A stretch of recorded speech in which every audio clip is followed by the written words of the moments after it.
ప్రశాంతంగా ఎక్కడోళ్ళు అక్కడ నిశ్శబ్దంగా కూర్చోండి. దేవుని వాక్య ధ్యానంలోకి వెళ్తున్నాం. యోహాను సువార్త 2వ అధ్యాయం ఒకసారి తీసుకోండి. బైబిల్ గ్రంథంలో నుండి యోహాను సువార్త 2వ అధ్యాయం మొదటి వచనం నుంచి చదువుతున్నాను, చిత్తగించండి. దయచేసి ఇంకా అక్కడిక్కడ తిరగొద్దు. దేవుని సన్నిధికి దేవుని వాక్యం విందామని మిగులు ఆశతో వచ్చారు. మీరు చాలా దూరాల నుంచి కష్టపడి డబ్బులు ఖర్చు పెట్టుకొని నానా బాధలు పడి ఆటోల్లో కుక్కుకొని ఎన్ని తిప్పలు పడి వచ్చారు. ఇన్ని కష్టాలు దేవుని సన్నిధిని అనుభవించడానికి, దేవుని వాక్కు పొందడానికి, దేవుని సన్నిధిలో దేవునితో గడపడానికి వచ్చారు, కానీ రోడ్ల మీద తిరగడానికి కాదు. ఆ రోడ్ల మీద తిరగదామని వచ్చినటువంటి వాళ్ళు ఆ రోడ్ల మీదే ఉంటారు. ఆ గేట్ వేసి పడేసేసేయండి, వాళ్ళు రోడ్ల మీదే తిరుగుతుంటారు. మరి వాళ్ళు రోడ్ల మీద తిరగడానికి వచ్చిన వాళ్ళు రోడ్ల మీదే తిరుగుతుంటారు. దేవుని సన్నిధికి దేవుని వాక్యం కోసం వచ్చిన వాళ్ళు ప్రశాంతంగా ఎక్కడోళ్ళు అక్కడ కూర్చోండి. ఎన్ని వేల మంది మనం ఉన్నా క్రమశిక్షణ మార్పు రాకూడదు. చక్కగా ఎక్కడోళ్ళు అక్కడ వచ్చి దాన్ని కూర్చోవాలి ప్రశాంతంగా. సంతల్లో తిరిగినట్టు, తిరణాల్లో తిరిగినట్టు, జాతరలో జాతరగా తిరిగినట్టు తిరగవద్దు. మంచిది. దేవుని వాక్యాన్ని చదువుకుందాం, చూద్దాం. చూడండి. 3వ దినమున గలిలయలో యోహాను సువార్త 2వ అధ్యాయం మొదటి వచనం నుంచి చదువుతున్నాడు. 3వ దినమున గలిలయలోని కానా అను ఊరిలో ఒక వివాహము జరిగెను. యేసు తల్లి అక్కడ ఉండెను. యేసును ఆయన శిష్యులను ఆ వివాహమునకు పిలువబడిరి.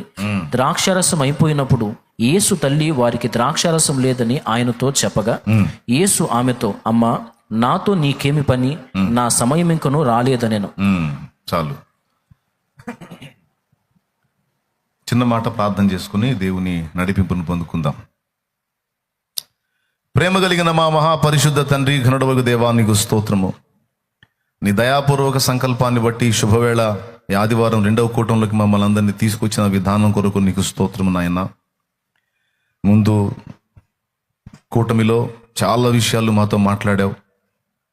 మరి నువ్వు మనుషులకు పేర్లు పెట్టడమే కాదు, మనుషులు నీకు పేర్లు పెట్టారు తండ్రి. మనుషులు నీకు ఏ సందర్భాల్లో ఏం పేర్లు పెట్టారో, మరి ఏ కార్యాలను బట్టి అవి పెట్టారో, వాటిని గురించి కొన్ని సంగతులు మేము విన్న ఉదయకాలం. అలాగే మరొకసారి నీ పాదాల దగ్గరకు వస్తున్నాం. నీ బలహీన దాసుడు, అయోగ్యుడు, అపాత్రుడు, యోగ్యత లేనివాడు కృపతో జ్ఞాపకం చేసుకొని నీ దాసుని బలపరిచి నీవే నీ బిడ్డలో ఉండి అందరితో మాట్లాడు. నాతో మాట్లాడు, మాతో మాట్లాడు. ఉపదేశాన్ని అడ్డగింపు చూసే సైతాను, దురాత్మ, దయ్య బంధకార శక్తుల ప్రభావం నజరేయుడగు యేసు నామములో బంధిస్తున్నాం. పూర్తిగా మీరే అధ్యక్ష స్థానం అందుండి నాతో మాట్లాడండి. నీ వాక్యాన్ని పంపండి దేవా, కర్తవ్యాన్ని బోధించండి, కార్యోన్ముఖులను గావించండి. ప్రభు, మీకు స్తోత్రము, స్తోత్రము, స్తోత్రము, స్తోత్రము, స్తోత్రము. మనసారా కృతజ్ఞతలు చెల్లిస్తున్నాను. క్రమముగా అందరూ నీ మాటలు విని మంచి తీర్మానాలు చేసి ఇక్కడ నుంచి తిరిగి బయటికి కదలడానికి కృపనియండి. ఎవ్వరు కూడా పరధ్యానంగా ఉండొద్దు తండ్రి. బిడ్డలందరినీ నీ వశంలోకి తీసుకో పరిశుద్ధాత్ముడా, సహాయము చేయమని నా ప్రార్థన విన్నందుకు కృతజ్ఞతలు చెల్లిస్తూ యేసు నామములో నేను మహింపరుచుకుంటున్నాం తండ్రి, ఆమేన్. ప్రార్థనకు జవాబిచ్చిన దేవునికి విశ్వాసంతో స్తోత్రాలు చెప్దామా? చెప్పండి అందరూ, 2 చేతులు ఎత్తి గట్టిగా స్తోత్రాలు చెప్పండి. స్తోత్రం, స్తోత్రం, స్తోత్రం, స్తోత్రం, స్తోత్రం, స్తోత్రం, స్తోత్రం, స్తోత్రం, స్తోత్రం. దేవునికి మహిమ. చదవబడిన వాక్య భాగంలో నుండి కొన్ని సంగతులు మీతో పంచుకుంటాను. ఇక్కడ ఒక పెళ్లి కార్యక్రమం కానా అనే ఊర్లో జరుగుతూ ఉంది. ఈ కానా అనే ఊర్లో జరుగుతున్నటువంటి ఈ మ్యారేజ్ కార్యక్రమానికి యేసు ప్రభు తల్లి అయిన మరియయు, యేసు ప్రభువును, ఆయన శిష్యులను పిలవబడ్డారు అని రాస్తుంది. ఈ పెళ్లి చేసుకునే వాళ్ళు ఏం చేశారంటే, యేసు ప్రభువుకి ఆయన శిష్యులు కూడా ఇన్విటేషన్ ఇచ్చారు, ఆహ్వానించారు. ఆ వివాహ కార్యక్రమం ప్రారంభమైంది. అప్పట్లో ఎవరైనా ఇట్లాంటి ప్రత్యేకమైన అకేషన్స్ ఏర్పాటు చేసుకున్నప్పుడు వచ్చిన అతిథులకి ద్రాక్షరసం ఇవ్వటం అనేది వాడుక, పద్ధతి, మర్యాద, గౌరవించినట్టు. మా చిన్నతనంలో మా అమ్మ మా నాన్నకి చదువు లేకపోయినా సంస్కారం ఉంది. ఆ సంస్కారం మాకు కూడా నేర్పారు. ఇంటికి ఎవరైనా చుట్టాలు వస్తే పిల్లలు మేమేం చేయాలో తెలుసా? ఇత్తడి చెంబులు ఉంటాయి, ఇత్తడి చెంబులు పెద్ద పెద్దవి. తొట్టి దగ్గరికి వెళ్ళి ఇత్తడి చెంబుతో నీళ్లు తీసుకొని వాళ్ళకి అందించాలి. ఇవ్వకపోతే తంతారు. మర్యాద. ఇప్పుడు ఎవడు పట్టించుకోవట్లేదే, ఎవడు వస్తున్నాడు ఎవడు పోతాడు మనకి ఎందుకంట, వచ్చాడు పోతే పోయాడు. ఏంటంటే మనం వాళ్ళని ఆలోచించాల్సిన అవసరం ఉంది. మీడియా చూసుకుంటారులేని వీడు కనీసం వాడిని పలకరిని కూడా పలకరి ఇట్లా వచ్చిన చుట్టాన్ని. ఇప్పుడు దరిద్రం అట్ట తయారైంది. ఒకవేళ పలకరించిన హాయ్ అంకుల్ బాగున్నావా వెళ్తాను అని పోతుంటాడు. ఇప్పుడంతా జఫాగాళ్ళు తయారయ్యారు అనకూడదులే, కానీ మర్యాదలు పాడు ఏం తెలియచావు ఇప్పుడు. కానీ మా చిన్నతనాన్న వాళ్ళకి చదువు సంధ్యలు లేకపోయినా పద్ధతి సంస్కారం కలిగి వాళ్ళు పిల్లలకు నేర్పుకున్నారు. ఇంటికి బంధువులు వస్తే అతిథులు వస్తే ఇట్లా నీళ్ళు ఇవ్వాలి బేటా అని. ఒక దశలో అప్పట్లో కొంచెం సంస్కారాలు గౌరవ మర్యాదలు ఉన్నాయి, కానీ ఇప్పుడు అన్ని మంట కలిసిపోయినాయి. ఏ కుటుంబం అయితే వాటిని మెయింటైన్ చేస్తున్న వాళ్ళు ధన్యులు. ఒకవేళ మీకు అలవాటు లేకపోతే పిల్లలకి చిన్నగా నేర్పండి. ఇంటికి వచ్చిన వాళ్ళని పలకరించడం, ఆతిథ్యం చేయటం, కాస్త మర్యాద చేయటం అనేది నేర్పండి. మంచి అలవాటు. అప్పటి రోజుల్లో ద్రాక్షరసం ఇవ్వటం అలవాటు. వాళ్ళు ఏం చేశారంటే వచ్చిన వాళ్ళకి వచ్చినట్టు ద్రాక్షరసం ఇచ్చారు. శుభ్రంగా అందరూ తాగేశారు. 6 రాతి బాణల ద్రాక్షరసం తాగేశారండి. 6 రాతి బాణలు, పెద్ద పెద్ద బాణలు. ఆ బాణల్లో కలిపారు వాళ్ళు ద్రాక్షరసం. ఇక వచ్చిన వాళ్ళకి వచ్చినట్టు ముంచేస్తూ ఉంటే తాగుతూ ఉన్నారు. అంతా ఆ పెళ్లి సందడిలో హడావుడిలో పడిపోయారు. ఆ పెళ్లికి ముఖ్య అతిథిగా పిలవబడినవాడంటే ఆ వివాహానికి పెద్ద అనుకోండి. అతడు ఇంకా రాలా, ఆలస్యమైంది. కారణం ఏంటో మనకు తెలియదు. కావాలని ఆలస్యం చేశాడా, లేకపోతే అతనుకున్న ఒత్తిళ్ళని బట్టి ఆలస్యం చేశాడో అతన్నే కనుక్కోవాలి. నాకైతే తెలియదు, ఇందులో రాయలేదు ఎందుకు ఆలస్యం అయిందో ఏమో. కొంతమంది ఒత్తిళ్ళను బట్టి ఆలస్యం చేస్తారు, కొంతమంది బిల్డప్ కోసం ఆలస్యం చేస్తుంటారు, అందరూ వాళ్ళ కోసం ఎదురు చూడాలని. అట్లా కొంతమంది ఆ టైప్ ఆలస్యం చేస్తారు. కొంతమంది వాళ్ళకున్న బాధ్యతలను బట్టి కొంచెం ఆలస్యం అవుతూ ఉంటుంది. మొత్తం మీద అతనికి ఆలస్యమైంది విందు ప్రధాని. అతను అంతకు మించిన ప్రధాని ఒకడు ఉన్నాడు అక్కడ. అర్థమైందా? విందు ప్రధాని అతను కాదు, విందు ప్రధాని యేసయ్య. కానీ యేసయ్య వాళ్ళ కంట్లో దిశాయించడా, ఏదో మన బంధువు అన్నట్టుగా అందరితో పాటు ఆయన పిలిచారు, ఆహ్వానించారు ఆయన శిష్యుల్ని. మీరు కూడా రండి, కాస్త అక్కడ గడుపుతురు కానీ ఆ మ్యారేజ్ కార్యక్రమంలో మీరు కూడా ఉండండి పిలిచారు. విందు ప్రధాని అంటే విందు మొత్తానికి పెద్ద అన్నమాట. అతను రావటం ఆలస్యమైంది. అతను వచ్చేటప్పటికి ద్రాక్షరసం అయిపోయింది. వాళ్ళు ఇబ్బంది పడుతున్నారు. అసలు వాడు ఇంకా రాలేదు, మరి ద్రాక్షరసం అంతా ఖాళీ అయిపోయింది. ఇప్పుడు ఏం చేయాలని తర్జన భర్జన పడుతుంటే మరియమ్మ తెలుసుకొని ఆమె ప్రభు దగ్గరికి వెళ్ళి వాళ్ళకి ద్రాక్షరసం లేదు అని ఆయనతో చెప్పింది. అంటే సహజంగా మరి తల్లి కుమారుడు గనుక మరి నీకేదన్నా ఆలోచన ఉందా, పరిష్కారం ఏమన్నా చూపగలవా అన్న చనువు మీద ఆయన దగ్గరికి వెళ్ళి ద్రాక్షరసం అయిపోయిన సంగతి ఆయనతో పంచుకుంది. అప్పుడు ఆయన ఏమన్నాడంటే, అమ్మా నాతో నీకేం పని, నా సమయం ఇంకా రాలేదు అన్నాడు. మరియా ఎంత జ్ఞానం కలిగిందంటే, మంచి వివేచన కలిగిన స్త్రీ ఆమె. ఆయన పలికిన మాటల్లోని ఆంతర్యాన్ని గుర్తుపట్టింది. మొత్తానికి ఇక్కడ ఏదో అద్భుతం చేయబోతున్నాడు, కార్యం జరగబోతుంది. అయితే ఆయన సమయంలో ఆయన చేస్తాడు, ఆయన సమయంలో ఆయన కార్యం చేస్తాడు. మరి నేనేం చేయాలి? తెలివిగా ఆమె ఏం చేసిందంటే, సమీపంలో ఇద్దరు పనివారిని పిలిచి, అదిగదిగదిగదిగో ఆయనకి వెళ్ళి చూడండి, ఆయన అబ్జర్వ్ చేయండి, ఆయన మీతో ఏమి చెప్పునో అది చేయుడి అనుంది అని అక్కడ రాయబడి ఉంది. ఆ తల్లి ఆ మాట చెప్పింది, ఆయన మీతో చెప్పున్నది చేయుడి అని. చాలా విలువైన మాట. ఈ మాటని జీవితకాలపు మాటగా తీసుకున్నాడు ముంగమూరి దేవదాస్ అనే దైవజనుడు, దేవదాస్ అయ్య గారు. ఆయన ఈ మాటని తన జీవితకాలపు సూక్తిగా తీసుకున్నాడు. ఆయన ఆ సహవాసంలో, బైబిల్ మిషన్ సహవాసంలో పెద్ద పెద్ద లెటర్స్ ఉంటాయి, ఆయన మీతో చెప్పున్నది చేయుడి అని. ఆయన ఏది చెబుతాడో అది చెయ్యండి అంతే, ఇక మిగిలిన ఆయన చూసుకుంటాడు. దేని గురించి కూడా మీరు కలత చెందాల్సిన అవసరం లేదు, ఇబ్బంది పడాల్సిన అవసరం లేదు. ప్రభువు చెప్పినవన్నీ నేను చేశానా లేదా అన్నది ఒక్కటి చూసుకో, ఇక మిగిలిన కార్యక్రమాలు ఆయన చూసుకుంటాడు. మనం పరిశీలించుకోవాల్సింది, మనం జాగ్రత్త పడాల్సింది మనల్ని మనం పరీక్ష చేసుకోవాల్సింది, ప్రభువు చెప్పినట్టు నేను చేస్తున్నానా? ప్రతి విషయంలో చెప్పినట్టు చేస్తే ఇక ఏదైనా తేడా వస్తే ఆయన చూసుకుంటాడు. భలే మాట కాదు, ఆయన మీతో చెప్పునది చేయుడి అని.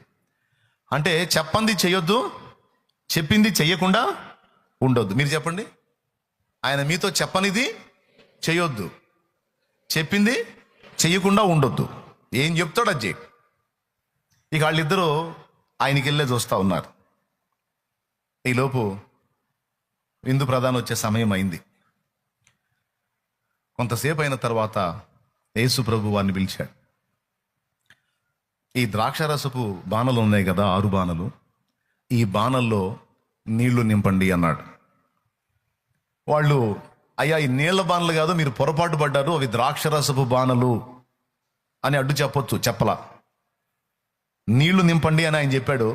వాళ్ళు పోయి నీళ్లు తీసుకొచ్చి అంచుల మట్టుకు నింపిరి అనుంది.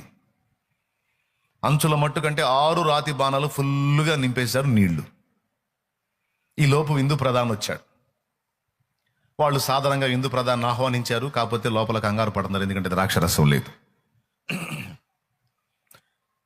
ఇప్పుడు ఏం చేయాలని టెన్షన్ పడుతున్నారు. ఆ విందు ప్రధాని ఏదో అతని సమాధానం అతను చెప్పుకుంటున్నాడు. నేను ముందే రావాలనుకున్నాను, నాకు ఇలా కొన్ని ఆటంకాలు వచ్చినాయి, ఇట్లా ఇబ్బంది వచ్చింది, అందువల్ల నేను అవి చూసుకోవాల్సి వచ్చింది, కొంచెం లేట్ అయ్యాను, ఏమనుకోవద్దు అని అతడి సంజాయిషిలో అతను ఏదో చెప్పుకుంటూ ఉంటాడు కదా, ఆ మాటలు జరుగుతూ ఉన్నాయి. మరి ఇప్పుడు విందు ప్రధానం వచ్చాడు, ముందు తీసుకెళ్ళి ద్రాక్షరసం ఏంట్రా అంటానికి ద్రాక్షరసం లేదు అక్కడ. ఇప్పుడు ఏం చేయాలా అంటుంటే ఆ పని వాళ్ళలో మళ్ళా ఒకరిని పిలిచాడు ప్రభు. పాత్ర ఇందులో ముంచుకొని, ఈ 6 రాతి పనుల దానిలో ముంచుకొని వెళ్ళి విందు ప్రధానికి ఇవ్వండి అన్నాడు. ఆ నీళ్లలో ముంచుకొని తీసుకెళ్లి విందు ప్రధానికి ఇవ్వండి అన్నాడు. వాళ్ళు అడ్డు చెప్పలా. మరేమ్మా ముందే చెప్పింది కదా మహాతల్లి, ఏం చెప్పింది? ఆయన మీతో చెప్పునది చేయుడని. ఎక్కువ చేయొద్దు, తక్కువ చేయొద్దు, చెప్పింది చేయకుండా ఉండొద్దు, చెప్పంది చేయొద్దు, మళ్ళీ ఆయనకి ఉచిత సలహాలు ఇవ్వద్దు, అడ్డ ప్రశ్నలు వేయొద్దు అని అర్థం. వాళ్ళు అడ్డ ప్రశ్నలు వేయాల. ప్రభువా, ఈ నీళ్లు తీసుకెళ్లి విందు ప్రధానికి ఇస్తే అది అవమానంగా ఫీల్ అవుతాడు, నీళ్లు కాదు ద్రాక్షరసం ఇవ్వాలి అని చెప్పాలి ఆయనకి. అడ్డ ప్రశ్నలు వేయలే. ఆయన చెప్తున్నాడు, చెప్పినట్టు చేస్తున్నారు వాళ్ళంతే. ఇది మీరు గుర్తుపెట్టుకోవాలి. ప్రభు చెప్పినట్లు నువ్వు చేసావా లేదా? చేసావా? అట్లయితే నీళ్లు కూడా ద్రాక్షరసంలాగా మారిపోతాయి. ప్రభువా, నువ్వు చెప్పినట్లే నేను చేశాను, ఇదిగో నువ్వు ఏదైతే ఆలోచన చెప్పావో ఆ చెప్పిన మాట ప్రకారమే నేను చేశాను ప్రభువా అని నువ్వు దేవుని ముందు నిలబడితే నీకోసం మానవాతీతమైన కార్యాలు చేస్తాడు. నీ చేతిలో నీళ్ళే ఉండొచ్చు, నువ్వు దేవుడు చెప్పినట్లు చేసినట్టయితే ఆ నీళ్లు నీ కోసం ద్రాక్షరసంగా మార్చే బాధ్యత ఆయనది. Amen, amen. తీసుకెళ్ళి ఆ నీళ్లు తీసుకెళ్ళి విందు ప్రధానికి ఇచ్చారు. ఇతని చేతిలో నుంచి ఆ విందు ప్రధాని చేతిలోకి ఆ నీళ్లు ఎప్పుడైతే వెళ్ళినాయో అవి మధురమైన ద్రాక్షరసంగా మారిపోయినాయి. అతను తీసుకొని అది తాగినప్పుడు అతను అద్భుతం, నేను రావటం చాలా లేట్ అయ్యాను. కొంతమంది ఏం చేస్తారో తెలుసా, పెళ్ళిళ్ళలో ముందు మంచి ద్రాక్ష రసం ఇచ్చి జనులు మత్తుగా ఉన్నప్పుడు జబ్బు రసము పోయుదురు. కానీ మీరు నన్ను ఎంత ప్రేమించారు, ఎంత గౌరవించారు, నేను ఇంత లేట్ వచ్చినా నా కోసం ఇంత మధురమైన ద్రాక్ష రసాన్ని భద్రపరిచినందుకు మిమ్మల్ని అభినందిస్తున్నాను, చాలా సంతోషం అని లొట్టలు వేసుకుంటా తాగాడు. ఇచ్చిన వాళ్ళకి తెలుసు అవి నీళ్ళని, తీసుకెళ్ళి నింపిన వాళ్ళకి తెలుసు అవి నీళ్ళని. అతను మాత్రం ద్రాక్షరసం అమోఘం అని తాగుతున్నాడు. అంటే నిజంగా ద్రాక్షరసం అయిపోయింది. అదేదో అతడు భ్రమపట్టం కాదు, ఊహించుకోవటం కాదు, నిజంగా ద్రాక్షరసం అయిపోయింది. వీళ్ళు ఒకటి మోకాలు ఒకళ్ళు చూసుకున్నారు, శిష్యులు కూడా ఈ తంతంతా చూస్తున్నారు. తర్వాత వెళ్ళి చూస్తే మొత్తం ద్రాక్షరసమే 6 రాతి బాణల్లో. ఇక్కడ మీకు మొదటి పాఠం ఏంటంటే, మన జీవితాల్లో, మన భౌతిక జీవితంలోనూ ఆత్మీయ జీవితంలోనూ మనం ఆశించిన ఫలాలు మనం చూడాలంటే, దేవుని ఆశ్చర్యమైన కార్యములు మనం చూడాలంటే షరతు ఒక్కటే, ఆయన మీతో చెప్పునది చేయుడి. దాని విషయంలో జాగ్రత్తగా చూసుకో. మీలో ఎవరికైనాను సంతోషము కలిగినా ప్రభువు ఏం చెప్పాడు? కీర్తన పాడవలెను అన్నాడు తన గ్రంథంలో. మీలో ఎవరికైనాను శ్రమ సంభవించినా అతడు ప్రార్థన చెయ్యవలెను అని ప్రభు చెప్పాడు. గనుక ప్రార్థన చేస్తే చాలు. ప్రార్థన చేసావా? శ్రమ సంభవించింది, నువ్వు డీల్ చేసుకోలేకపోయావు, ప్రార్థన చేసావా? ప్రార్థన చేసి చెప్పు, ప్రభువా నువ్వు నాతో చెప్పినది నేను చేశాను అని. నువ్వు నాతో ఏది చెప్పావో, శ్రమ సంభవించినా ప్రార్థన చేయమన్నావు కదా, నేను చేశాను, ఇక మిగిలింది నువ్వే చూసుకో. ప్రభు ఆయన చూసుకుంటాడు తప్పనిసరిగా. అయితే ఇట్లా ప్రతి విషయంలో మీలో ఎవరికైనానో వ్యాధి కలిగిందా, మీలో ఎవడైనానో రోగి అయి ఉన్నాడా, అట్లయితే అతడు సంఘపు పెద్దలను పిలిపింపవలెను. వారు వచ్చి నూనె రాసి అతని కొరకు ప్రార్థన చేస్తారు. విశ్వాస సహితమైన ప్రార్థన రోగిని స్వస్థపరచును.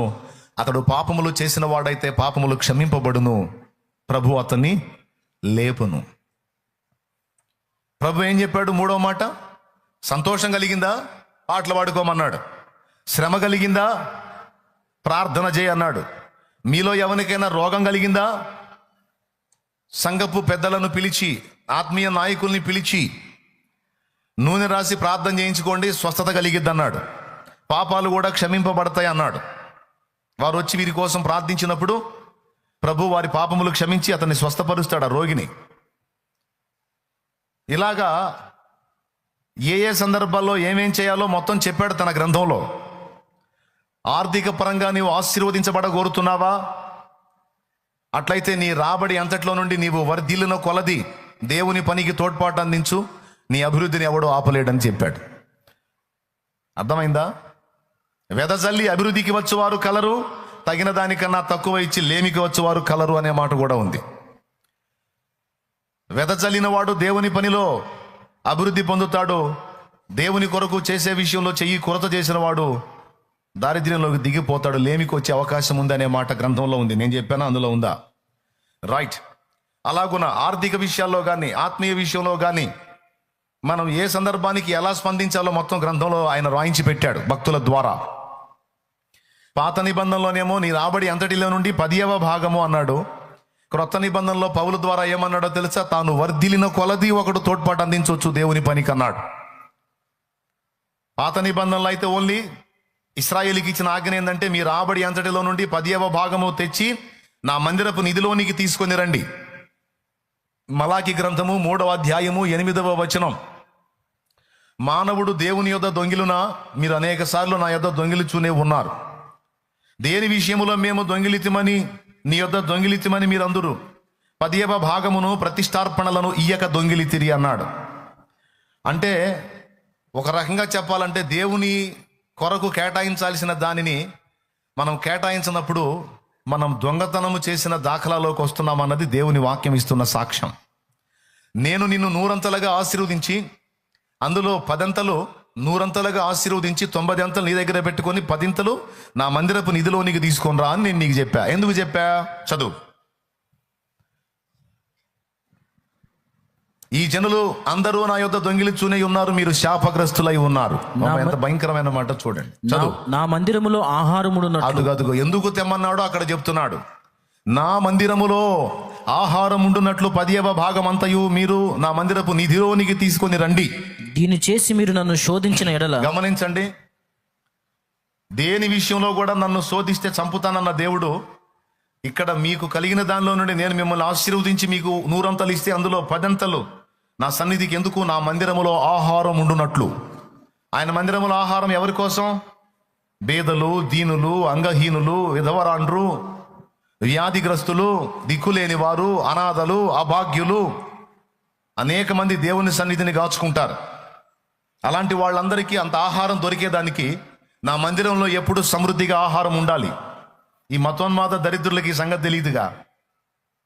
మతోన్మాదం నిండిపోయిన దరిద్రులకి ఈ సంగతి తెలియదు కదా. యేసుప్రభు అడిగాడు దశంబాగా, యేసుప్రభు అడిగాడు దశ. ఒరే యేసుప్రభు కోసం కాదు రా దిక్కుమాలనోడా. నా మందిరములో ఆహారం ఉండునట్లు. దేవుని మందిరం అన్నప్పుడు అంగహీనులు అంటే వికలాంగులు ఉంటారు, దిక్కులేని వారు ఉంటారు, అనాథలు ఉంటారు, అభాగ్యులు ఉంటారు, విధవరాండ్రు ఉంటారు, ముసలి వాళ్ళు ఉంటారు. ఎవరు పట్టించుకొని ముసలి వాళ్ళు. అనాథలు అనగానే ఓన్లీ అనాథ పిల్లలు అనుకోకండి. కొంతమంది వృద్ధులు ఉంటారు, వాళ్ళకి ఎవరు ఉండరు, అందరినీ కోల్పోయి ఉంటారు, వాళ్ళు కూడా అనాథలే. అలాంటి వృద్ధులు, దిక్కులేని వాళ్ళు ఎంతోమంది సన్నిధిని కాసుకొని బతుకుతూ ఉంటారు. వాళ్ళకి అంత అన్నం దొరకటానికి, అంత ఆహారం దొరకటానికి మందిరంలో ఎప్పుడు సమృద్ధి ఉండాలి. అందుకని పాత నిబంధన క్రమంలోనేమో నీ రాబడి అంతటిలో నుండి 10వ భాగమును నేను నీకు 100 ఇస్తా, 10 తీసుకొచ్చి నా మందిరంలో ఉంచు, 90 నువ్వు వాడుకో. ఇలా చేసి నన్ను శోధించు, నేను మళ్ళా నీకు ఇస్తానో ఏనో చూడు. నీకోసం ఆకాశ వాకిళ్ళు విప్పి పట్టజాలనంత విస్తారమైన దీవెనలు కుమ్మరించేదనని సైన్యములకు అధిపత్యకు యెహోవా సెలవిచ్చుచున్నాడు. చూడు, అక్కడ ఉంది. కానీ కొంతమందికి మిగిలిన చెత్త ఖర్చులు ఎన్నిటికైనా పెట్టబుద్ధి అయింది, కానీ దేవుని కోసం రాబడిలో నుండి దేవుడు 100 రూపాయలు ఇస్తే 10 రూపాయలు తీయటానికి మనసు రాదు. కొంతమంది మనసు చెప్తాను, 100 వస్తే 10 ఈజీగా తీయగలుగుతారు, 1000 వస్తే 100 తీయగలుగుతారు, కానీ 10,000 వస్తే 1000 తీయగలుగుతారు, కానీ 10 లక్షలు వస్తే 1,00,000 తీయబుద్ధి కాదు. వామ్మ 1,00,000 రూపాయలే, వామ్మ 1,00,000 కోటి రూపాయలు వస్తే 10 లక్షలు. 10 లక్షలు ఏం చేసుకుంటాడు ఆయన? అసలు పాడు చేసుకుంటాడు. మంచోడు బుద్ధి మాంసం దగ్గర అని ఒక్కొక్కళ్ళు బుద్ధి ఇట్ట బయటపడతా ఉంటుంది. కొంతమంది బుద్ధి సహజంగా అనుకునేది ఏంటంటే ఇదంతా పాస్టర్కే కదా, ఇదంతా పాస్టర్కే కదా. నేను అంటున్నాను, ఇట్లా సేవకులు, దశంభాగాలు, సేవకులు 10వ భాగాలని విమర్శించే దౌర్భాగ్యులు చెప్తున్న సమాధానం ఏంటంటే, రే బాబా, ఇదంతా సేవకుడి కంటే సేవకుడిని ఎత్తిన చాలా ఖర్చు ఉంటుంది రా నాయన. సేవకుడి దగ్గర చాలా బాధ్యత ఉంది, సేవకుడికి చాలా ఖర్చు ఉంటుంది. మరి ఒక మందిరాన్ని నడిపించాలి, ఒక మందిరాన్ని రొటేట్ చేయాలంటే కరెంటు బిల్లుల దగ్గర నుంచి, జనరేటర్ ఆయిల్ దగ్గర నుంచి, వాళ్ళు కూర్చునేటువంటి పరికరాల దగ్గర నుంచి, వాళ్ళకి సౌండ్ సిస్టమ్ వినపడే దగ్గర నుంచి, ఈజీగా చెప్తున్నా, ఇప్పుడు మీ అందరికీ వినపడే సౌండ్ సిస్టమ్ ఖరీదు ఎంత ఉంటుందో తెలుసా? ఇంచుమించు 60 నుంచి 80 లక్షల దాకా ఉంటుంది. వామ్మో అనిపిస్తుంది కదా. అది చాలకనే మీరు ఇంకా మాకిన పట్ల అంటున్నారు. అందరికి వినపడేటట్టు పెట్టాలంటే 1,50,00,000 తేవాలా. మరి ఎవరు? మా తాత ఇస్తాడా, మీ తాత ఇస్తాడా, లేకపోతే విమర్శించే దరిద్రుడు ఇస్తాడా? వాడు పోయి మళ్ళీ అన్ని బాగానే వదిలించుకొని వస్తుంటాడు. అరికాళ్ళ మొదలు నడినెత్తి వరకు సమస్తం క్షౌరం చేయించుకొని బాగానే వదిలించుకొని వస్తాడు. మనల్ని ఎగతాళి చేస్తూ ఉంటాడు. సెంటు స్థలం కదిలించండి ఎంత అయిద్దో. మరి ఇంత పెద్ద స్థలం సేకరించి దీనికి పైసలు కట్టి మీరు కూర్చోడానికి పైన షెడ్ వేసి నెత్తి మీద ఏనుగంత ఫ్యాన్లు పెట్టి దేవునికి స్తోత్రం. ఏమంటే మళ్ళీ ఏది తక్కువ కాకూడదు. ఇవన్నీ ఎట్లా సాధ్యమవుతాయి? ఒక్కసారి ఆలోచించండి. వెటకారాలు చేయటం, విమర్శలు చేయటం వాళ్ళకైనా చేత అయింది, లేకపోతే ఇటు ఎగతాళి చేసే వాళ్ళకైనా చేత అయింది. అందులో అన్ని ఆరితేరు వచ్చి ఉన్నాయడ. ఒకడు తెలియక మాట్లాడుతూ ఉంటారు, తెలుసుకొని మాట్లాడాలా. నా మందిరపు నిధిలోనికి తీసుకొని రండి ఎందుకన్నాడు? మందిరపు అవసరాలు ఉంటాయి.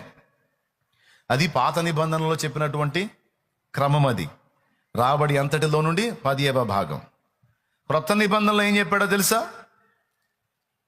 చూడండి, అది కూడా చూడండి. దేవుడు మీతో ఏమి చెప్పునో అది మీరు చెయ్యండి అన్నాడు. 16వ అధ్యాయం, 1 కొరింథీ పత్రిక 16వ అధ్యాయము 2వ వచనం చూడు. నేను వచ్చినప్పుడు చందా పోగు చేయకుండా ప్రతి ఆదివారమున మీలో ప్రతివాడును తాను వర్ధిల్లిన కొలది తన యొద్ద కొంత సొమ్ము నిలువ చేయవలెను. అది వర్ధిల్లిన కొలది. దేవుడు నిన్ను ఎంత ఆశీర్వదించాడో ఆ వర్ధిల్లిన కొలది నీ రాబడిలో నుండి దేవుని కొరకు నువ్వు కేటాయించవమ్మా. దేవుని కొరకు ఇచ్చి లేమికి వచ్చిన వాళ్ళు లేరు, దరిద్రులైన వాళ్ళు లేరు, బీదలైన వాళ్ళు లేరు, సమృద్ధిగా ఆశీర్వదించబడిన వాళ్ళే. ఇది మీ సొమ్ము నాశించి ఈ మాట చెప్తున్నానా? నేను మీ సొమ్ము నాశించి ఈ మాట చెప్తున్నానా? లేదు, సందర్భంలో అంశంలో వచ్చింది కాబట్టి మాట్లాడుతున్నా. ఎందుకంటే మీరంతా ఆత్మీయంగా బలపడిన వారు, ఎదిగిన వాళ్ళు, మీకు చెప్పాల్సిన అవసరం లేదు. ఎందుకంటే ఆల్రెడీ నా బిడ్డల్లో చాలా మంది వాక్యం చదువుకునే అలవాటు ఉన్నోళ్ళు. వాక్యం చదవకుండా ఒట్టిగా సంకలో పెట్టుకుని తిరిగే రకాలు కాదు. వాక్యం చదివేటువంటి బిడ్డలు నాకు దేవుడిచ్చిన బిడ్డలు. వాళ్ళకి తెలుసు వాక్యంలో ఏముందో.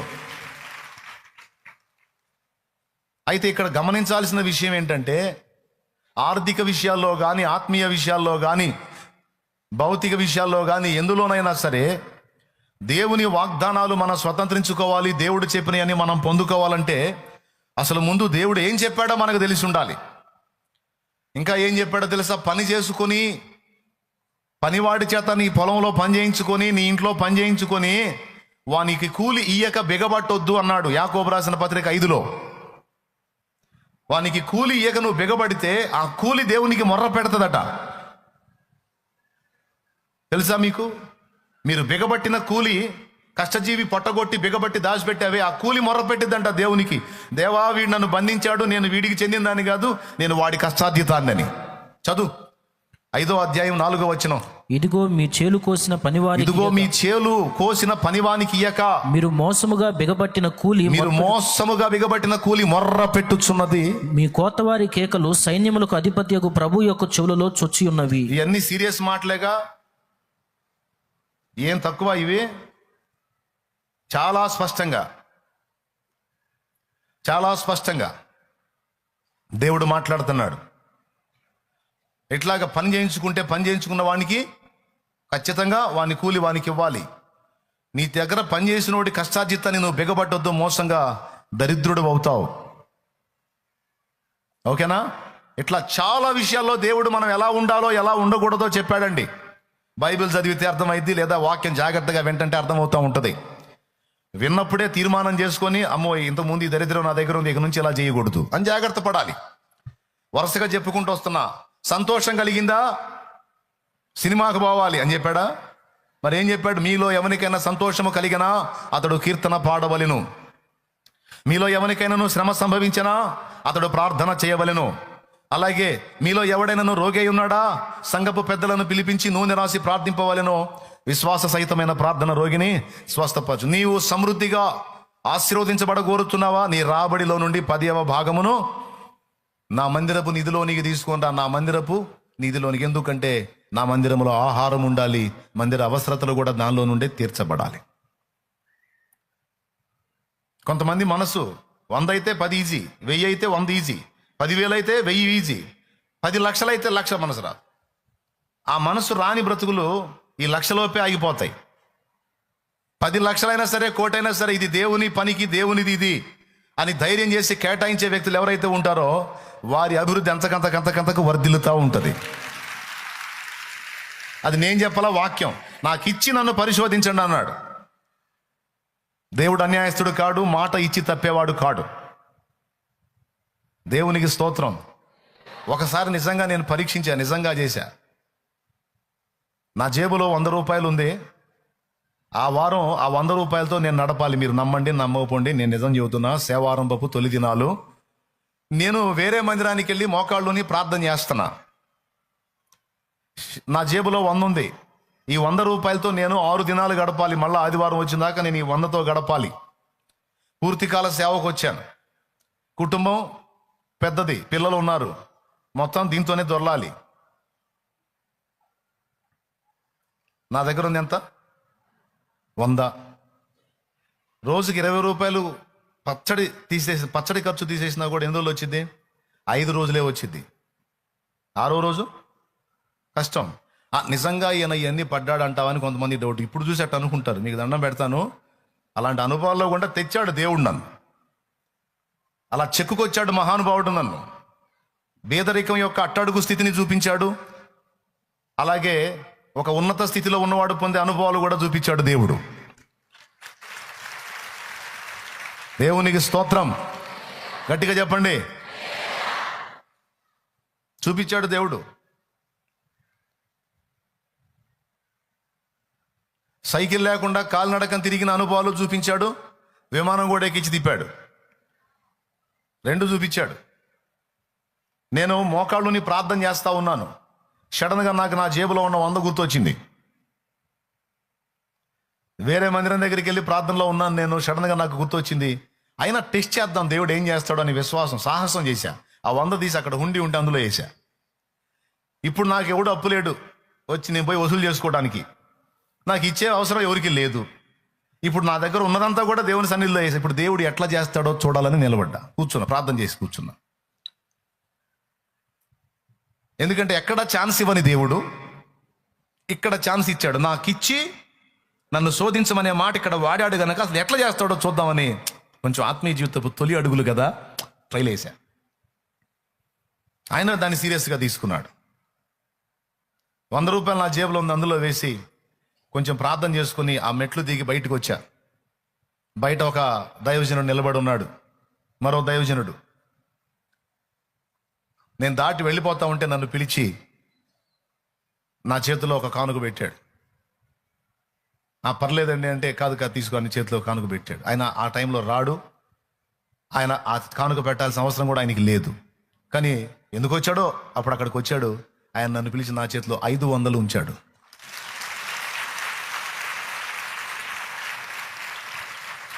నా దగ్గర ఉన్నది నేను మళ్ళీ ఇది కూడా ఏంది, గంటలు కాదు నిమిషాలలోనే ఈ కార్యం. మళ్ళా పూర్తిగా 5 నిమిషాలు కూడా గడవక ముందే నా దగ్గర ఉన్న దాన్ని నేను దేవుని కొరకు కేటాయించినప్పుడు 5 మళ్ళా నా చేతికి ఇచ్చాడు. ఇప్పుడు నాకు వారం గురించిన దిగులుందా? ఇంకా 2 వారాలకు సరిపడా పచ్చడైనా సరే 2 వారాలకు సరిపడా దేవుడు కృపనిచ్చాడు. ఆ విధంగా ఇవ్వటంలో ఉన్న ఆశీర్వాదం ఏంటి, సాటి వారికి ఇవ్వటంలో దీవెన ఏంటి, దేవుని కొరకు పరిచర్య కొరకు ఇవ్వటంలో దీవెన ఏంటి అనేది చూసా. అప్పటి నుంచి ఇంకా ఎన్నడూ మళ్ళా పరీక్ష చేయలే దేవుణ్ణి. ఎందుకంటే అవసరం లేదు. మనమే నమ్మకాన్ని పోగొట్టుకోకుండా ఉండటానికి చాలా కష్టపడతాం. ఆయన ఎంతైనా నమ్మదగిన వాడు. హల్లెలూయా. పని చేయించినా సరే, చర్చిలో పరిచర్య పని చేయించినా సరే, కలిగిన దానిలో నుండి వాళ్ళ చేతికి ఎంతో కొంత ఇవ్వడానికి ఇష్టపడతాను. కళ్యాణికి చెప్తాను, సాయంత్రానికి సైలెంట్గా వెళ్ళిపోతూ ఉంటారు పని చేసి. ఇంట్లో ఏ పూట కాపూట తెచ్చుకొని తినేవాళ్ళు, వాళ్ళ పైసలు వాళ్ళకి ఇవ్వాలి. వాళ్ళకై వాళ్ళు చెప్పారనుకో, లేదన్నా నేను దేవుని కొరకు పని చేయడానికి వచ్చాను, నా ఇంట్లో సమృద్ధి ఉంది, ఈ రోజు నేను దేవుని సన్నిధిలో పనిలో గడపాలని వచ్చాను అంటే అయినా సరే ఒత్తిడి చేయి ఇవ్వడానికి. మొరాయిస్తే వదిలేయి. కానీ ఖచ్చితంగా మాత్రం కష్టపడ్డవాడికి చేతికి పని కష్టాజితం. మామూలు వాళ్ళు 500 ఇస్తే నువ్వు 600 అని చెప్పి ఎక్కడున్నాడు కళ్యాణ్? ఎక్కడో ఉన్నాడు బయట.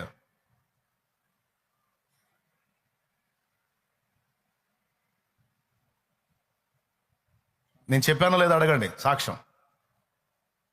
ఉన్నాడా? వస్తాడులే, ఏం పర్లే వస్తాడు. వినపడిందిలే నాకు. స్తోత్రం చెప్పండి. కష్టపడ్డవాడి కూలి కూడా బిగపట్టడానికి లేదు. అయ్యా దేవుడు సేవ చేసావు, అయ్యా దేవుడి కోసం చేసావులే, ఇక నెత్తిన గొడ్డేసుకొని పో అని చెప్పను. పొద్దంతా చాయగిరి చేసి మరి బయట చాయగిరి చేస్తే ఈ పని చేయించుకున్నాడు కూలి ఇస్తాడు. దేవుని మందిరంలో దీవెనలు ఇచ్చి పంపిస్తేట. ఇష్టపడి నేను సేవ చేయడానికే వచ్చానన్నోడికి దీవెనే. పాపం కొంతమంది దేవుని సేవ చేయాలని ఆశ ఉంటుంది, ఇంట్లో జరగదు. అయినా సరే దేవుడు ఇస్తే ఇచ్చాడు, లేకపోతే లేదు చేస్తాను నేను వచ్చి చేసేవాళ్ళు ఉన్నారు. ఏదేమైనా పని చేసిన వాడికి పట్టెడన్నం దొరకాలి. లోకస్తుడు ఇచ్చేదానికంటే మిగలానే ఇవ్వాలని చెప్పి ఇప్పిస్తా. లోకస్తుడు 600 ఇస్తే నువ్వు ఇంకొక 50 కలిపి 700 ఇవ్వు, లేకపోతే 650 ఇస్తే 700 ఇవ్వు. కొంతమంది మొండికి పడదు, వద్దన్నా దండం పెడతా, ఉందన్నా నేను సరిపో. కష్టపడ్డవాడి కూలి మొర్ర పెట్టిద్దని నాకు తెలుసు. దేవుడు చెప్పాడు, జాగ్రత్త, పని చేయించుకొని దీవెనలేని సాగనంపవాకు. కష్టపడ్డవాళ్ళు ఎవరైనా సరే ఏ ఫీల్డ్లో కష్టపడ్డ వాళ్ళకి అంత అన్నం దొరికేటట్టు చూడు.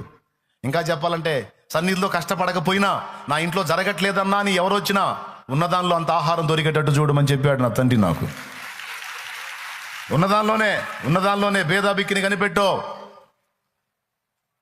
దీన్ని ఆధారం చేసుకొని మళ్ళీ తాగుబోతు మహారాజులు అవుతారు.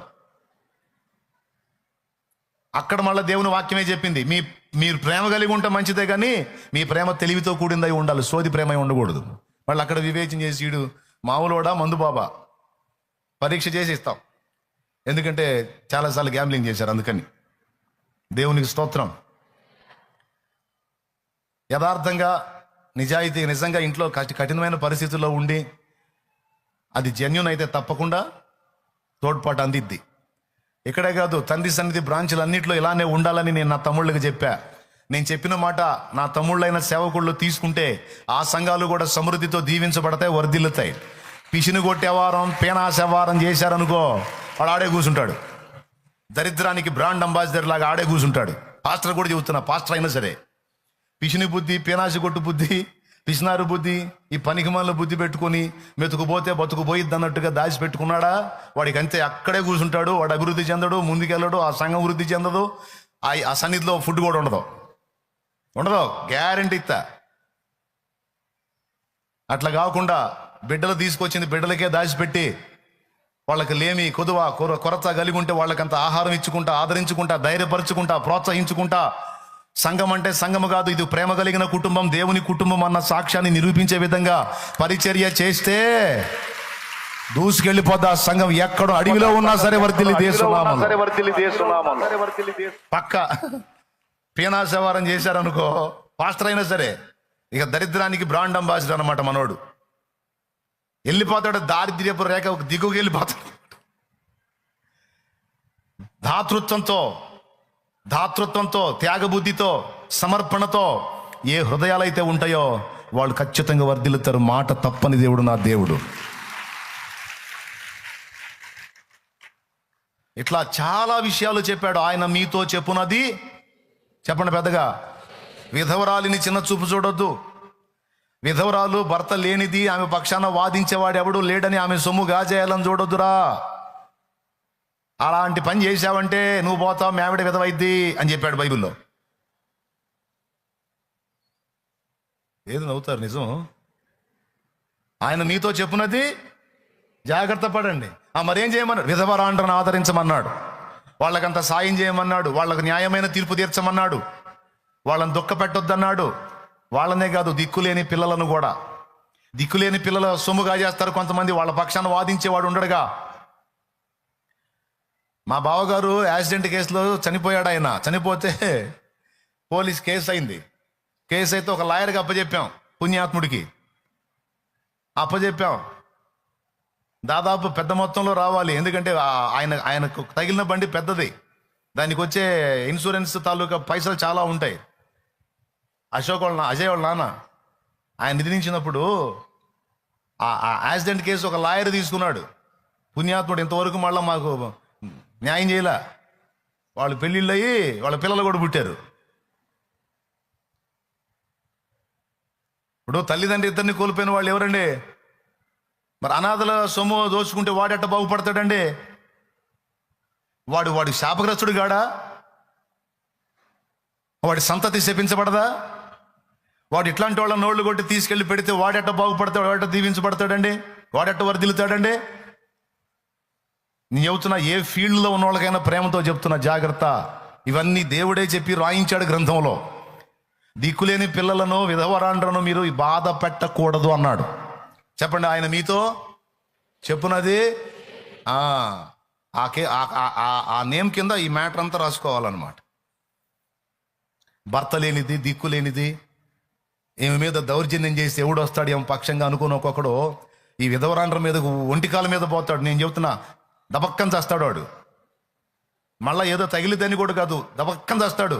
నేను చెప్పాలా మళ్ళీ నా మీద ఈ శాలేం రాజు ఇంతే అని అనుకుంటారు. నేను ఇంతే కదా, వాక్యం రా బాబా, వాక్యం చెప్పింది. నిర్గమాకాండం 22వ అధ్యాయం 22వ వచనం చూడు.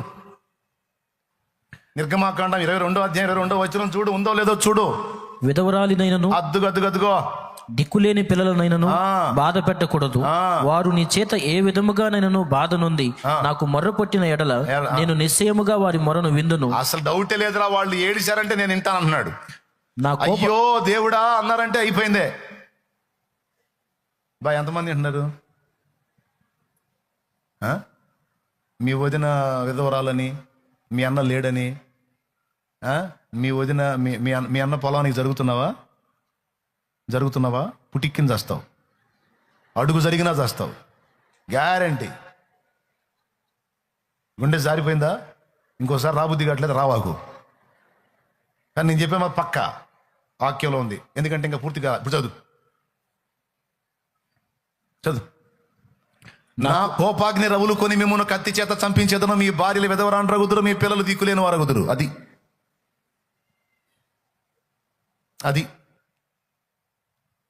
అది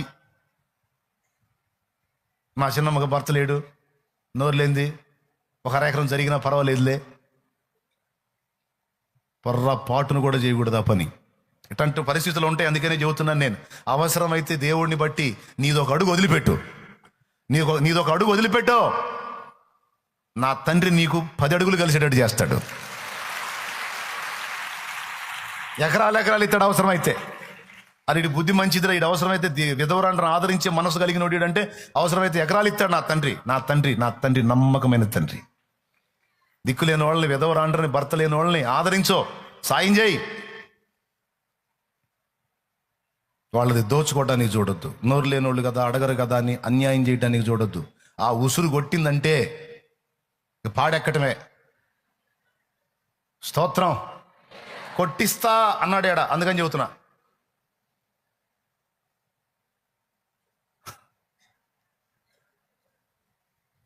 ఇంకేమన్నా తెలుసా, వాళ్ళ సొమ్ము దోచుకోవటమే కాదు, వాళ్ళని సూటిపోటి మాటలు కూడా అనకూడదంట. అకాయ్ నేను ఏడిపిస్తాను అనుకుంటావేమో, ఏ విధము చేత కూడా వారిని బాధ పెట్టకూడదు అన్నాడు ఆయన. మీతో చెప్పున్నది అది. దేవునికి స్తోత్రం. ఏ విధం చేత కూడా, కనీసం మాటలతో కూడా నువ్వు సూటిపోటి మాట్లాడటానికి లేదు. అన్నావా, వేస్తావు. వాళ్ళ సంవత్సరం తిరక్క ముందు నువ్వు వేస్తావు ముసుగు. ఏ ముసుగు? కళ్ళ ముసుగు. నాకేం తెలుసు, ఆ రాశాడు నిర్గమకాండ 22:22లో. కాబట్టి దిక్కులేని వారిని, దిక్కులేని పిల్లలను అవసరమైతే రూపాయికి రూపాయి ఇచ్చి వాళ్ళని ఆదరించు. నా తండ్రి నిన్ను, నీ బిడ్డని దీవిస్తాడు. ఇవో దిక్కులేని వాళ్ళు అంటే వాళ్ళకి సాయం చేయి, వాళ్ళ పక్షాన న్యాయం చేయి. నువ్వు ఏ ఫీల్డ్లో ఉన్నా, దేవుని పని కంటే, దిక్కులేని పిల్లల కంటే, విధవరాండ్ర కంటే నువ్వు చేయదగ్గది ఆ దీనులకు చెయ్యి. నా తండ్రి నిన్ను ఆశీర్వదించకపోతే అప్పుడు అడుగు. కొంతమంది అంటారు న్యాయానికి కూడా లేదు, ధర్మానికి కూడా లేదు. ఎవడు చెప్పాడు? అదంతా లోకంలో సైతాను సంబంధమైనటువంటి వ్యక్తులు మాట్లాడుకునే మాట. దేవుని ఎదుట నీవు న్యాయంగా ప్రవర్తిస్తే తప్పకుండా నీకు ఒక్కడి కూడు కాదు, నీ ఇంటి మొత్తానికి కూడు దొరికిద్ది. దేవుడు అన్యాయస్తుడు కాదు, ఇస్తాడు. నేను పచ్చిగా ఓపెన్గా చెప్తున్నా. ఇంకా మధ్యలో పోయే వాళ్ళ జాబితాలు ఇంకా చెప్తున్నాయనండి. తల్లిదండ్రిని బాధ పెట్టొద్దన్నాడు ఆయన. మీతో చెప్పున్నది ఏం చెప్పాడు మరి? తల్లిదండ్రిని టార్చర్ చేయండి అన్నాడా? సన్మానించండి అన్నాడా? టార్చర్ చేసినోడు కూడా మధ్యలోనే పోతుంది. నేను చెప్పాలా, మళ్ళీ నా మీద కోపడొద్దు, రాసుంది అందులో. నిర్గమాకాండం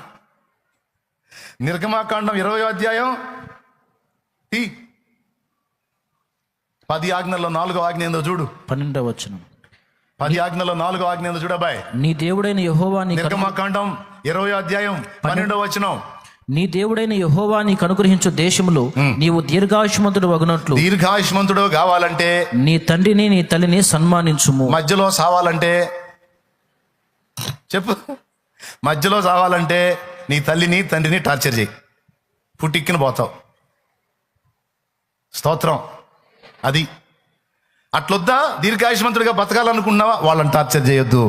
నీకున్న దానిలో వాళ్ళని ప్రేమించి, వాళ్ళని సాదరంగా ఆదరించి, వాళ్ళని సన్మానించంటే దండేసి సేలవ కప్పమని చెప్పట్లా. మనకు సన్మానం అంటే సేలవ కప్పటం, దండేయటం, ఇది సన్మానం మన భాషలో. సన్మానం అంటే అది కాదు, ప్రేమ. అమ్మా తిన్నావా, నాన్న తిన్నావా, ఎట్లున్నారు అని కాస్త పలకరింపు. నీ వెండి బంగారాలు, నీ డబ్బులు కట్టలు వాళ్ళు ఏం ఆశించరు. అవసరమైతే వాళ్ళకి వచ్చే పింఛన్ డబ్బులు కూడా నీకే ఇస్తారు. కాస్త చిన్న పలకరింపు. ఏమ్మా బాగున్నావా, అమ్మా నానా నోరారా పలకరిస్తే చాలు. 33 ముళ్ళేస్తారు మా ముసలమ్మలో, పిచ్చి తల్లులు. 33 ముళ్ళేసి వాడు ఆ పలకరించడానికి వచ్చి అమ్మా అని ఆయన వచ్చాడు అనుకో, అని ఆ ముళ్ళన్నీ తీసి ఆ చేతులు జస్ట్ ఒక పలకరింపు, ప్రేమపూర్వకమైన పలకరింపు. అంత ఆదరణ తల్లిదండ్రి కోరేది. నేను చెబుతున్నా, తల్లిదండ్రిని సన్మానించేవాడు దీర్ఘాయుష్మంతుడు అవుతాడు అంటే టార్చర్ చేసేవాడు మీ నోటితో మీరే చెప్పాలి. ఇప్పుడు చెప్పండి. తల్లిదండ్రిని సన్మానించేవాడు దీర్ఘాయుష్మంతుడు అవుతాడు అని ఉంది. టార్చర్ చేసేవాడు పెద్దగా. మీ నోటితో మీరే చెప్పారు, ఇక నా సంబంధం లేదు. ఇక ఎలా నడుచుకుంటారో మీ ఇష్టం. ఇప్పుడు మీ భర్తలు తమ తల్లిదండ్రులను ఆదరించేటప్పుడు మీరు అడ్డుపడాలా లేకపోతే సపోర్ట్ చేయాలా? సపోర్ట్ చేయకపోతే మీ హస్బెండ్ ఉష్పటాక్. దేవునికి స్తోత్రం. కాబట్టి ఇప్పుడు అవసరమైతే నువ్వు మీ ఆయన 200 తీసుకొని ఇవ్వకపోతే నువ్వు ఇంకో 200 కలిపి అయ్యా 400 ఇచ్చిన అమ్మోళ్ళకి అని చెప్పు. 4 గంటల ఆశీర్వాదం వచ్చింది. దీర్ఘకాలం నువ్వు బతుకుతావు, మీ ఆయన బతుకుతాడు. వాళ్ళు అసలు మంచోళ్ళు కాదు, వాళ్ళు ఎందుకు చూడాలా అనొద్దు. వాళ్ళు మంచోళ్ళు కాకపోతే నువ్వు బతికి ఉండవు. నువ్వు పుట్టినప్పుడే ఎంత ఉంటావు? మహా ఉంటే గట్టిగా ఒక మూర కూడా ఉండవు. నువ్వు ఏం లేదు, మెమ్మ మంచిది కాకపోతే పండుకున్నట్టు దొల్లిందంటే సచ్చూరుకునేదానివి, సచ్చూరుకునేవాడివి. నీకు పెద్ద హత్యలు కూడా చేయాల్సిన అవసరంలా. నిద్రలో జస్ట్ అట్ట దొల్లితే చాలు, ఇక మళ్ళీ ఊపిరి కూడా లేకుండా పోయేదానివి, పోయేవాడివి. వాళ్ళు మంచోళ్ళు కాదో అంటుంటే ఓహోడు మంచోళ్ళు అయితే ఎట్ట బతికున్నావు ఇన్నాళ్ళు? ఎవరు పెడితే తిని బతికా? ఎవరు పెడితే తిని బతికావు? నీకు ఊహ తెలిసి నీ రెక్కలు నీకు వచ్చిన దాకా రెక్కలు మొక్కలు చేసుకొని సంపాదించి నీకు పట్టడన్నం అందించింది నీ తండ్రి, నీ తల్లి. వాళ్ళు పెట్టండి ఎట్ట బతికావు నువ్వు? ఈరోజు వచ్చి వాడు తేడా, మా నాన్న తేడా, మా అమ్మ తేడా అంటావు. తేడా అయితే అయ్యారు. నువ్వు ప్రేమించు, నువ్వు సన్మానించు. వాళ్ళ లెక్క వాళ్ళకు చూస్తాడు దేవుడు. నీకు చేసే న్యాయం నీకు చేయకపోతే అప్పుడు అడుగు. ఆయన మీతో చెప్పున్నది అది. దేవునికి స్తోత్రం కలుగును గాక. విధవరాండ్రకు కూడా మీరేం చేయమన్నాడు? ఆదరించమన్నాడు, సాయం చేయమన్నాడు. దిక్కులేని పిల్లలకి ఏం చేయమన్నాడు? ఇలా చేసిన వాడు నిష్కళంకమైన భక్తిపరుడని యాకోబు రాసిన పత్రిక 1వ అధ్యాయము 26, 27 వచనం చూడు. తండ్రి అయిన దేవుని ఎదుట పవిత్రమును నిష్కళంకమునైన భక్తి ఏదనగా. దిక్కులేని పిల్లలను 27వ వచనం చదువుతున్నాడు చూడమా. దిక్కులేని పిల్లలను, తండ్రి అయిన దేవుని ఎదుట పవిత్రమును నిష్కళంకమునైన భక్తి ఏదనగా. దిక్కులేని పిల్లలను, విధవరాండ్రను వారి ఇబ్బందిలో పరామర్శించుటయు, ఇహలోక మాలిన్యము తన కంటకుండా తన్ను తాను కాపాడుకుంటయునే. ఇది పర్ఫెక్ట్ భక్తి. అసలు భక్తి మొత్తానికి నిర్వచనం 2 ముక్కల్లో చెప్పి పడేశాడండి యాకోబులో. భక్తి మొత్తానికి నిర్వచనం 2 మాటల్లో. 1, దీనులైన వారి ఎడల ప్రేమ కలిగి ఉండు. 2, నిన్ను నువ్వు ఇహలోక మాలిన్యం అంటకుండా కాపాడుకో, దేవుడు నిన్ను ఆమోదిస్తాడు అన్నాడు. జాగ్రత్త జాగ్రత్త, చేసిన నొప్పులు పడుతుంది. అంతసేపు కొడుతున్నారు ఏంది అసలు? వామ్మో.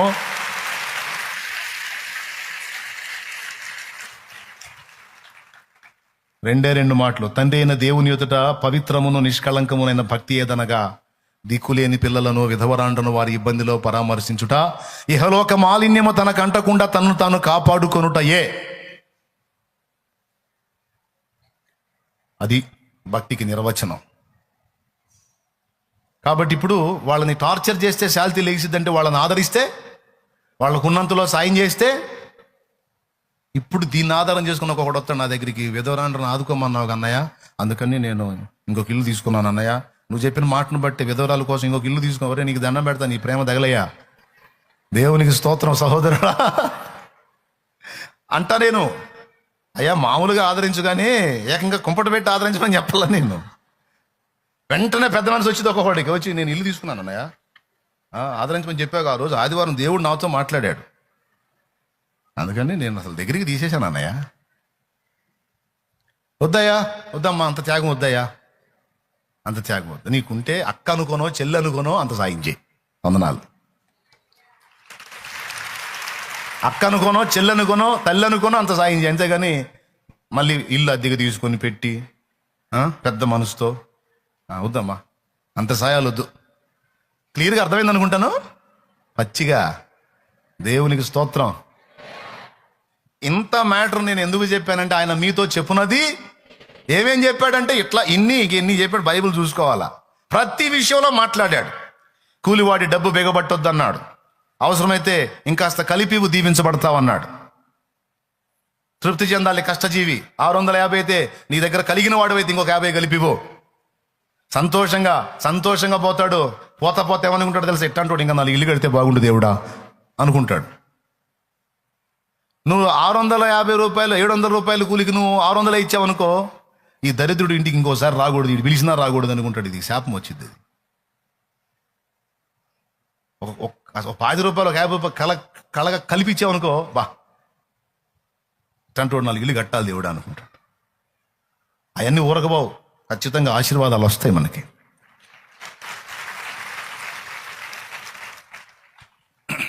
ఇప్పుడు అసలు పాయింట్కి వస్తా. ఇప్పుడు ఈ ఈంతును మొదలుపెట్టి అన్ని వర్ణించుకుంటూ పోతే చాలా వస్తాయి.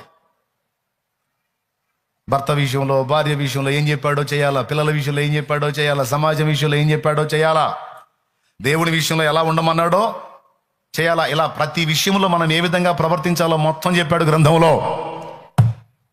ఆయన చెప్పిన మాట ప్రకారం ప్రతిదీ చేసే విషయంలో నువ్వు జాగ్రత్త పడితే ఇక మిగిలినవన్నీ ఆయన చూసుకుంటాడు. ఏమవుతుందో తెలుసా? ఒట్టి నీళ్లలాగా ఉన్న నీ జీవితం మధుర ద్రాక్షారసంలాగా మారిపోయింది. మారానుభవం మధురముగా మార్చగలవు నీవు. మారు మనసు పొందమని కరువు పెడితే దేవుడు కరువు తప్పించుకుందామని ఫ్యామిలీని తీసుకొని పోయింది నయోమక్కాయ్. యాడికి? మోయాబుకు పోయింది నయోమక్కాయ్ ఫ్యామిలీని తీసుకొని పోయి తిరిగి వచ్చేటప్పుడు ఇద్దరు వచ్చారు, ఆమె కోడలు రూతు. మారు మనసు పొందమని దేవుడు కొన్ని శ్రమలు అనుమతిస్తే మారు మనసు పొందాలి కానీ ఆ శ్రమలు తప్పించుకోవటానికి వేరే ఐడియాలు వేయకూడదు. నేను ఏ బుద్ధి తక్కువ పని చేస్తే నాకు ఈ దెబ్బ తగిలింది అనేది చూసుకొని ఆ బుద్ధి తక్కువ పని మానుకోవాలి. అంతేగాని వచ్చిన సమస్యకి వేరే పరిష్కారాలు వెతకూడదు. అప్పుడు సమస్య డబల్ అయింది. బెత్లెహేములో ఉన్నప్పుడు జస్ట్ కరువే.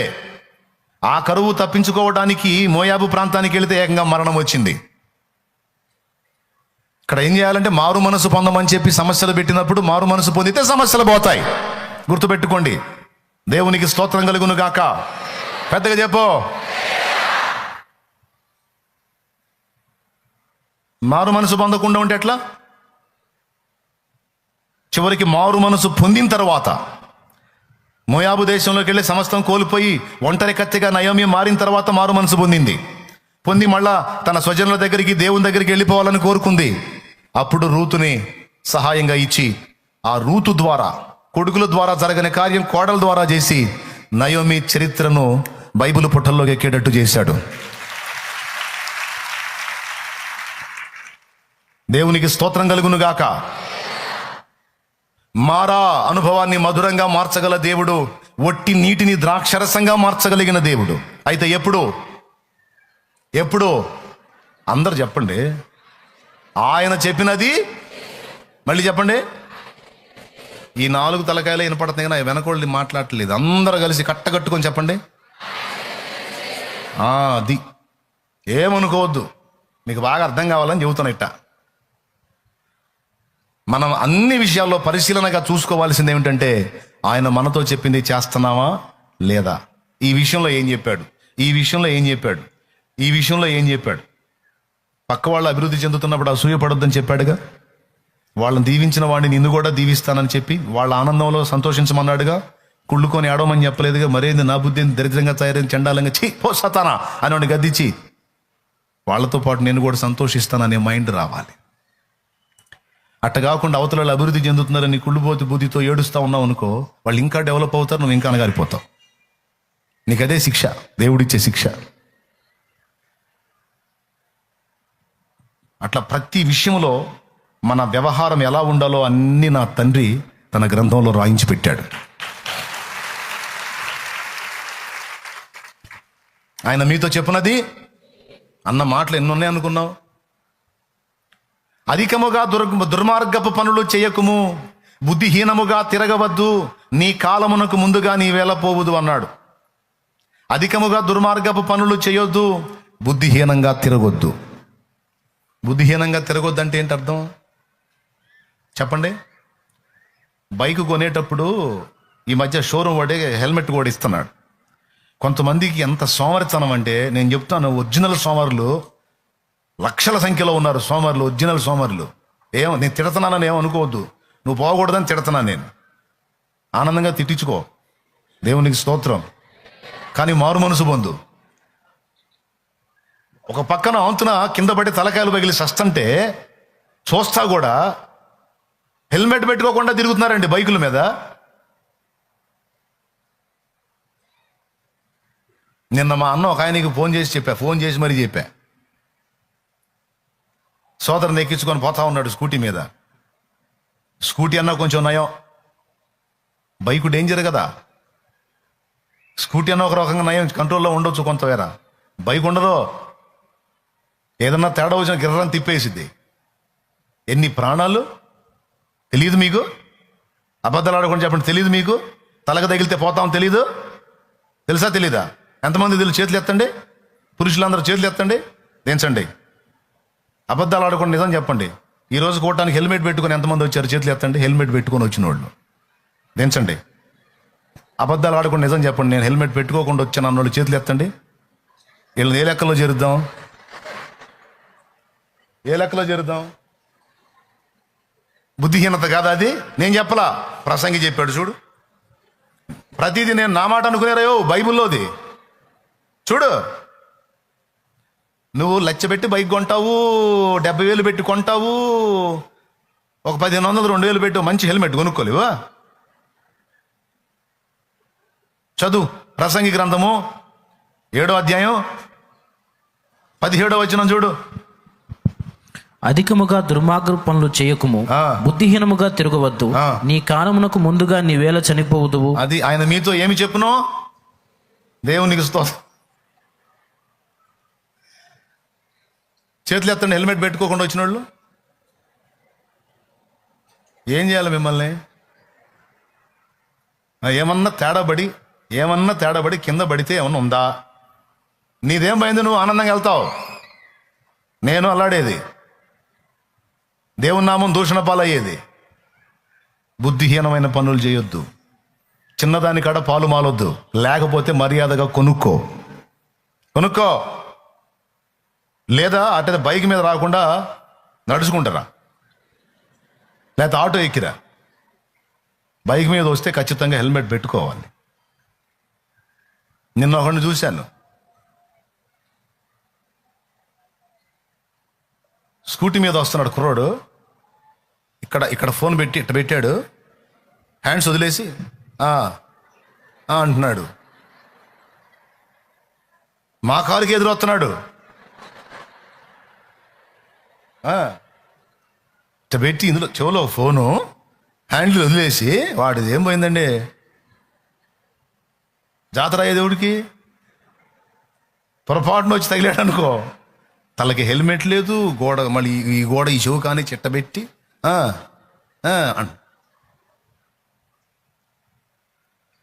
ఎట్టబుడతారా మీరు అనిపించింది నాకు. దయచేసి మీకు దండం పెట్టి 2 చేతులు ఎత్తి దండం పెట్టి చెబుతున్నా, దయచేసి హెల్మెట్ పెట్టుకోండి. ఆడవాళ్ళకు చెప్తున్నా, ఈ మధ్య పాప శుభ్రంగా అటొక్కాలు వేసి కూర్చుంటున్నారు, గొడవే లేదు.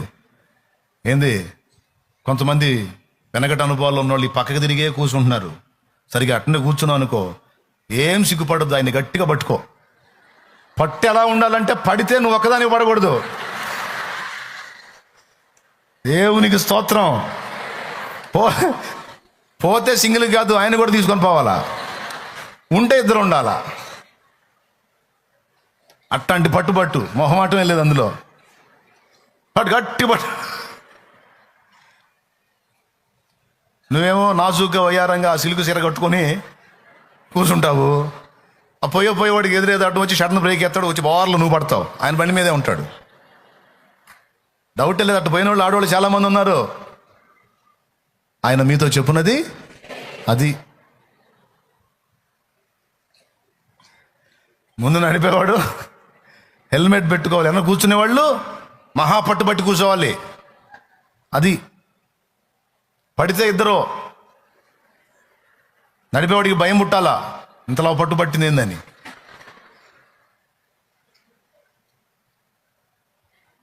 ప్రతి విషయంలో దేవుడు మనతో మాట్లాడాడు. ఆయన చెప్పింది చేస్తే నీళ్లు ద్రాక్షరసమైనట్టు సామాన్యంగా ఉన్న మన బ్రతుకులు మాధుర్యంతో నిండిపోతాయి.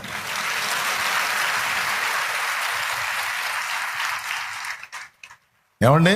మాధుర్యంగా మారిపోతాయి. మాధుర్యమే అది వాడబారని కిరీటమునకై నన్ను పిలిచేను. వాడబారని కిరీటమునకే నన్ను పిలిచేను. నిజవాసులైన పరిశుద్ధులతో ఎప్పుడు చేరెదనో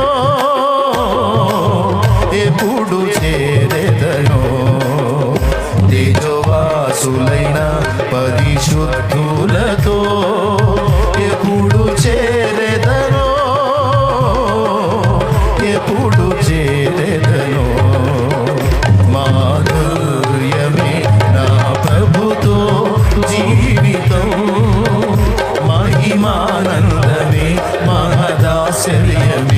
మహిమానందమే మహదాశ్చర్యమే మాధుర్యమే నా ప్రభుతో జీవితం. చేస్తారా? ఆయన చెప్పింది చేస్తారా? జాగ్రత్త పడతారా? ఈసారి పెట్టుకొని వస్తారా? ఎంతమంది చేతులు ఎత్తండి. తప్పకుండా హెల్మెట్ పెట్టుకొని. ఇక్కడ నుంచి నీకు స్వరం వినబడిందంటే మర్యాదగా పెట్టుకో, లేకపోతే అంతే. దేవునికి స్తోత్రం. ఇక్కడ నుంచి వచ్చింది వార్నింగ్ అంటే అర్థం ఏంటో తెలుసా? పెట్టుకుంటా లేతలేదులే అన్నావా అయిద్ది పని అని. ఇక్కడ నుంచి రానంత వరకు నీకు డేంజర్ లేదు. ఇక్కడ నుంచి వార్నింగ్ రిలీజ్ అయిందంటే గుర్తుపెట్టుకొని మర్యాదగా నెత్తి మీద హెల్మెట్ పెట్టుకొని తిరుగు. పోయిన నెలలో ఇద్దరు ఒక చిన్నోడికైతే చిన్న ప్రాయం, హెల్మెట్ ఉన్నట్టయితే బతికేవాడు. 21 years. ఏముందిలే అనుకుంటూ వెళ్తారు, ప్రమాదంలో పడతారు.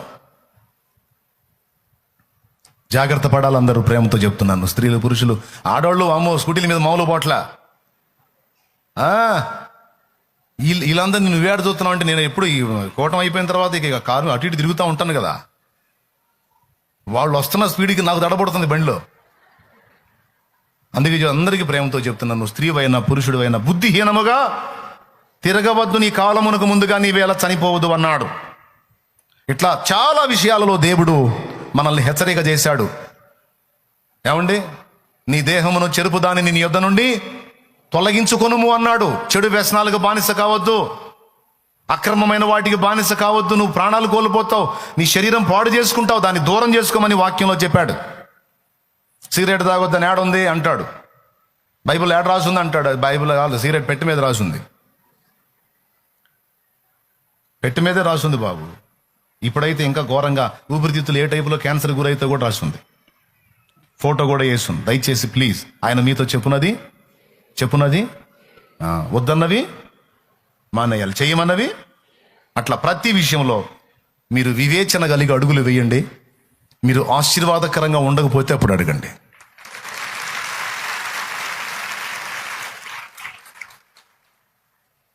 అంతవరకు ఈ సెక్షన్ పక్కన పెడతాను. అచ్చంగా ఏ మాట్లాడానంటే కూటం అంతా అయిపోయి కూడా ఇక రేపు కూడా చెప్పే అన్ని ఉన్నాయి, ఈ రోజంతా అయిపోయి రేపు కూడా చెప్పే అన్ని ఉన్నాయి.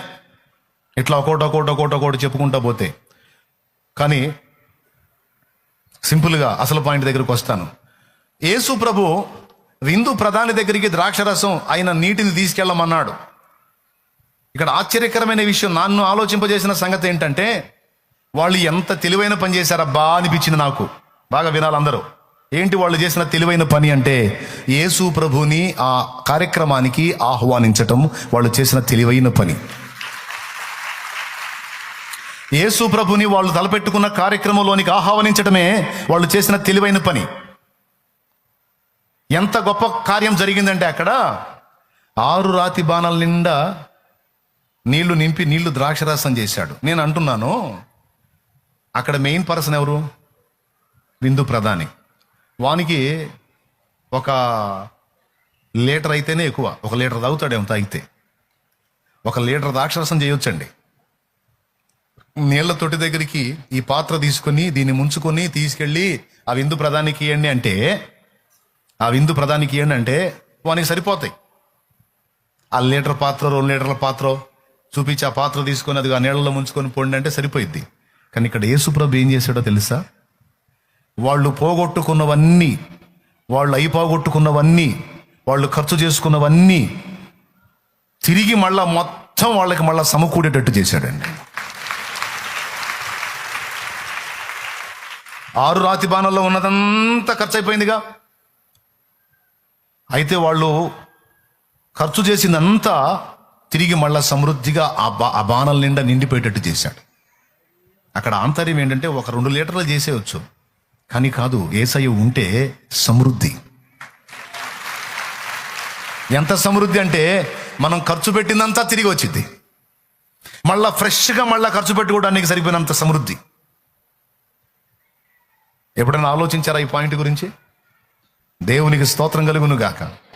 2 లీటర్లు చేయొచ్చు, 5 లీటర్లు చేయొచ్చు, తలకాసిన తాగండ్రాన్ని పంపించవచ్చు, కానీ వాళ్ళు ఫస్ట్ కలుపుకున్న 6 రాతి బాణాల ద్రాక్షరసం అయిపోతే మళ్ళా 6 రాతి బాణాల నిండా వచ్చింది చూడండి.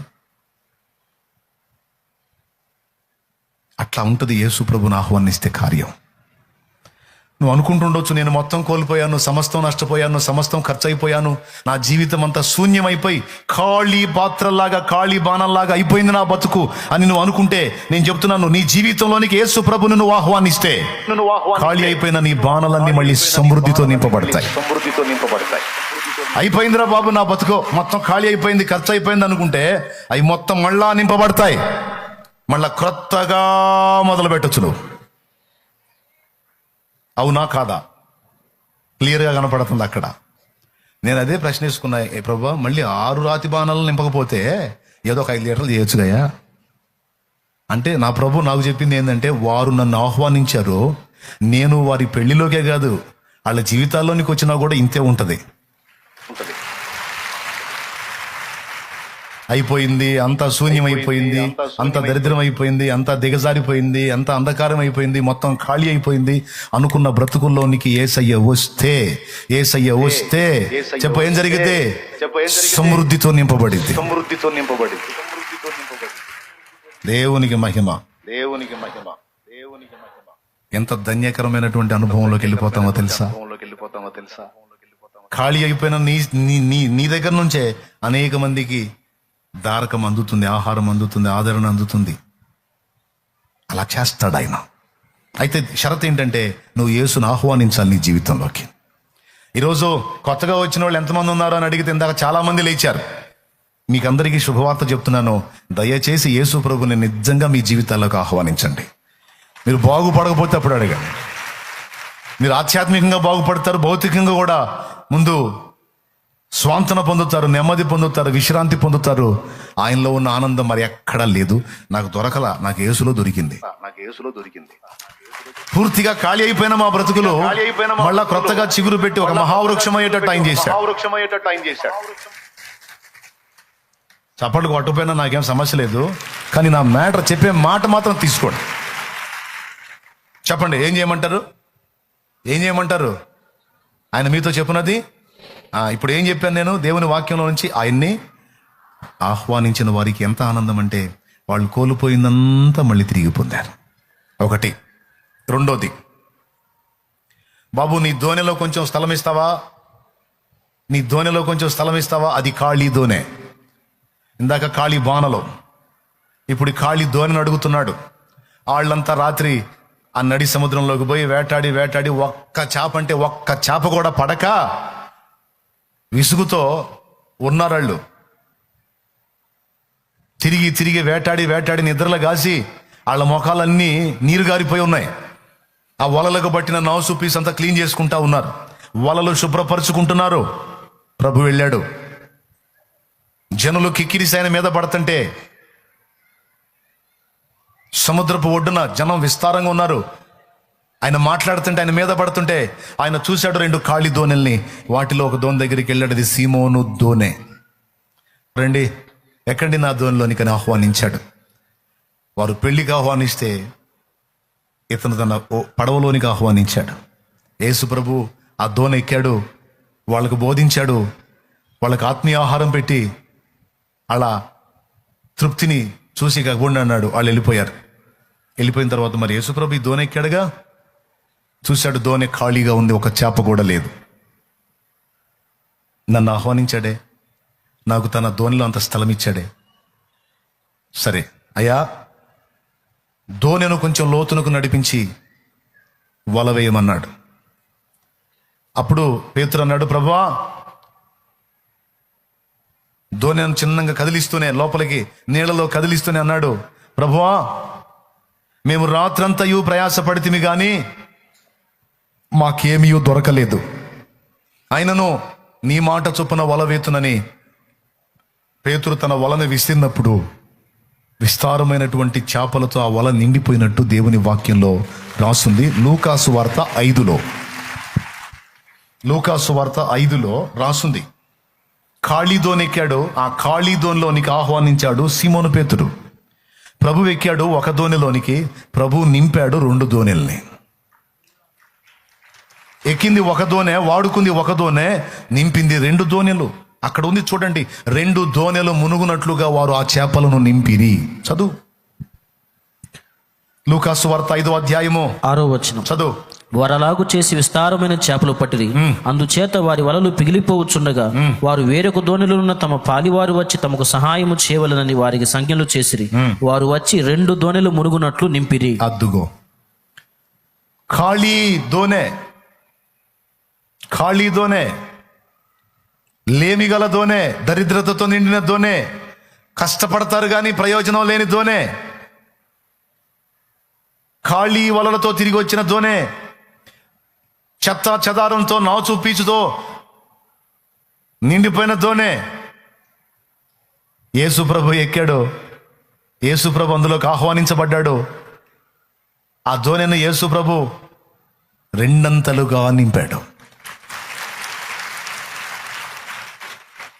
నేను చెప్తున్నాను, యేసు ప్రభువుకి మనం ఆహ్వానం తెలిపి మనం కుటుంబము అనే దోణిలోనికి, మన బ్రతుకు అనే దోణిలోనికి ఆయన్ని గాని ఆహ్వానించినట్లయితే, ఆయన మన బ్రతుకు దోణిలోనికి వచ్చినట్లయితే 2 మేలు.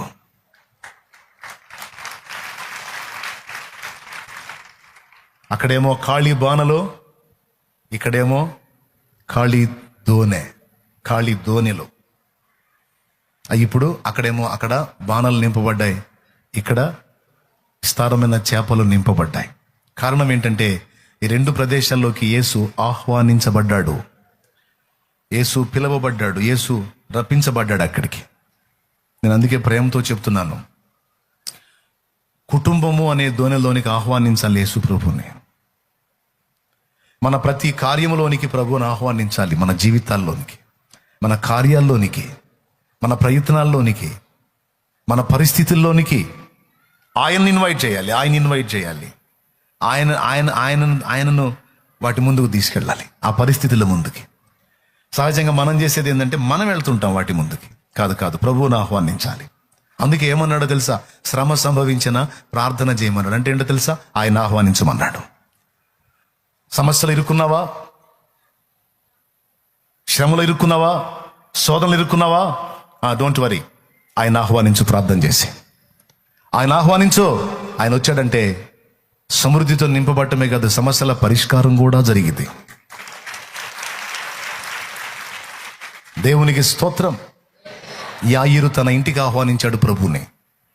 ఎందుకో తెలుసా? కూతురు మంచంలో పడుంది. 12 ఏళ్ల వయసు కలిగిన కూతురు చావు బ్రతుకుల మధ్య కొట్టుమిట్టాడుతుంది. యేసు ప్రభు వారు ఆ యాయిరు దీన మొర విని అతని ఇంటికి బయలుదేరాడు. కొంచెం దూరం వెళ్ళిన తర్వాత ఆయన పని వాళ్ళు ఎదురొచ్చారు. బోధకునికి శ్రమ పెట్టవద్దు, నీ కుమార్తె చనిపోయిందన్నారు.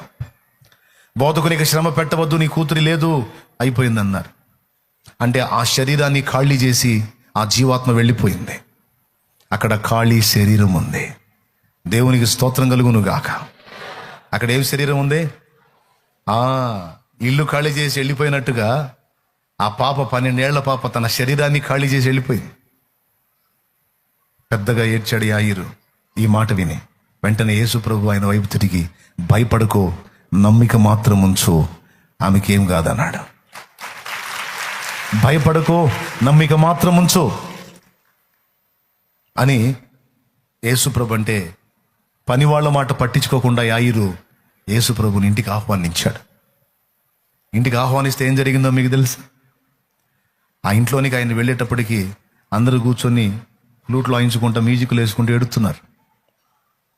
మామూలుగా ఏడుపు రాకపోతే ఫీల్ కోసం మ్యూజిక్లు వేసుకొని ఏడుతుంటారు, సాడ్ మ్యూజిక్లు. నా చిన్నప్పుడు ఎవరన్నా రాజకీయ నాయకులు పోతే రేడియోలో మ్యూజిక్ వచ్చేది, అని సాడ్ మ్యూజిక్ వచ్చేది. నా చిన్నప్పుడు రేడియోలో ఎవరన్నా పెద్ద పెద్దవాళ్ళు, దేశ నాయకులు అట్టంటి వాళ్ళు పోయినప్పుడు ఈ మ్యూజిక్, ఇక అదే మ్యూజిక్ వస్తూ ఉంటుంది, సాడ్ మ్యూజిక్. వార్తలు చెప్పేవాడు కూడా ఏడు మొహంతోనే చెబుతుంటాడు. అట్లాగే ఎవరైనా చచ్చిపోతే సాడ్ మ్యూజిక్లు వేసుకొని ఏడుతారనమాట అప్పటి రోజుల్లో యూదులు. పిల్లన్న గ్రోవులు వాయించుకుంటా యేసు ప్రభు పోయి ఈ ఏడుపు కొట్టు మోకాలని మ్యూజిక్లు వేసుకొని ఏడిచేవాళ్ళని వీళ్ళందరినీ ఖాళీ చేయించాడు. ముందు మీరు బయటికి పండిరా, మొత్తం బయటికి పండి. ఆ చిన్నది నిద్రించుచున్నదే కానీ ఆమె చనిపోలేదు, అంటే వారు ఆయన అపహాస్యము చేసిరి అని ఉంది. ఆయన ఎగతాళి చేశారంట. మొత్తం ఎగతాళి చేసే వాళ్ళని, అపహాసకుల్ని, మ్యూజిక్లు వేసుకొని ఏడుచుకునే వాళ్ళని, ఏడుపు కొట్టు మొఖాల వాళ్ళని బయటికి పంపించాడు. కొంతమంది మొఖాలు అంతే, ఎప్పుడన్నా చూడ ఏడుతూనే ఉంటారు. నోరు తెరితే శాపాలు, నోరు తెరితే ఏడుపులు, నోరు తెరితే దరిద్ర మాటలు, దరిద్రం దరిద్రం దరిద్రమే పలుకుతుంటారు. ఇట్లాంటి శాల్తీలు కొన్ని శాల్తీలు ఉన్నాయి. వాళ్ళని చూస్తే భయం నాకు. వాళ్ళు మాట్లాడి నేను, ఎందుకంటే వాళ్ళు మాట్లాడారంటే మనకు నరాల వీక్నెస్ వచ్చింది. నోరు తెరితే చాలు ఎప్పుడు ఇక ఏడుపు కొట్టి వ్యవహారాలే. కళ ఉండదో, కాంతి ఉండదో, సంతోషం ఉండదో, పాడు. నేను చెబుతున్నా, అన్ని నెగిటివ్గా ఎందుకు అనుకోవాలి? దేవుడు నీకు తోడై ఉన్నాడు. నీ నెగిటివ్ పరిస్థితులు కూడా పాజిటివ్గా మారిపోతాయి అని నువ్వు ఎందుకు అనుకోవు? పోనీ పద్దాకలో నెగిటివ్ నెగిటివ్ నెగిటివ్ అనుకొని నువ్వు సాధించేది ఏమన్నా ఉందా? ఇంకా అది ఎక్కువ అవుతుంటుంది కానీ నీకు తగ్గదుగా, తక్కువ కాదు కదా. నువ్వు అది ఎందుకు మాట్లాడతావు? శుభం పలుకు, దీవెన పలుకు, ఆశీర్వచనం పలుకు, దేవుణ్ణి బట్టి మంచి పలుకు, మేలు కలిగిద్దని పలుకు, శుభం కలిగిద్దని పలుకు, దేవుడు మనకు తోడై ఉన్నాడు, మనకు జయం కలిగిద్దని పలుకు, భయమక్కర్లేదని పలుకు, మన పరిస్థితులు మారతాయని పలుకు. దేవుడు మన ఇంట్లో ఉన్నాడు, దేవుడు మనతో కూడా ఉన్నాడు, ఆయన మనల్ని పట్టుకున్నాడు, మనం బాగుపడతామని పలుకు, మన పరిస్థితులు మారతాయని పలుకు, ఆరోగ్యాలు కుదురుపడతాయని పలుకు, రోగం తగ్గిపోయిద్దని పలుకు, సావు పడకలో ఉన్నవాడిని కూడా దేవుడు నేను బతికిస్తాడని పలుకు, శుభం పలుకు. పలకరట్ట కొంతమంది.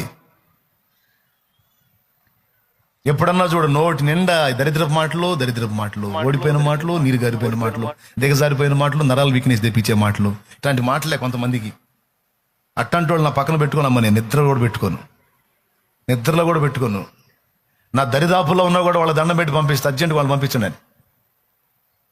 నాకు అస్సలు ఇష్టం ఉండదు ఈ ఓడిపోయిన మాటలు, భయపెట్టే మాటలు.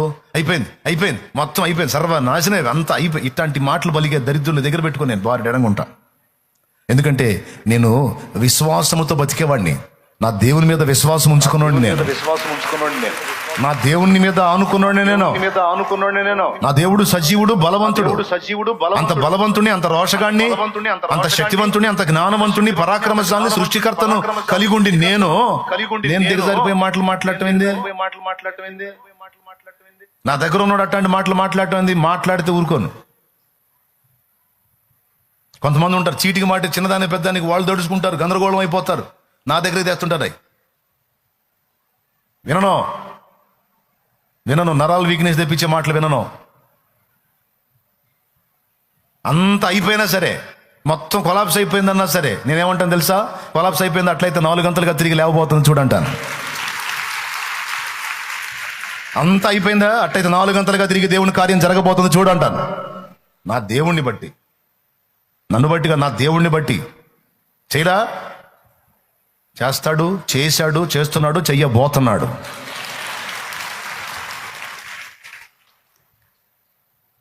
ఏది బలకాల? ఎప్పుడు శుభం బలకాల, విజయం బలకాల, దీవెన బలకాల, మేలు బలకాల, స్వస్థత బలకాల, ఆదరణ బలకాలి. అది లిత్తే చాలు. ఇంకెక్కడలే అయిపోయిందిలే, అంత అయిపోయింది, ఇంకా లేదు, ఏం లేదు. ప్రార్థన కూడా చేయబుద్ది కదా ఇట్లాంటి వాళ్ళకి.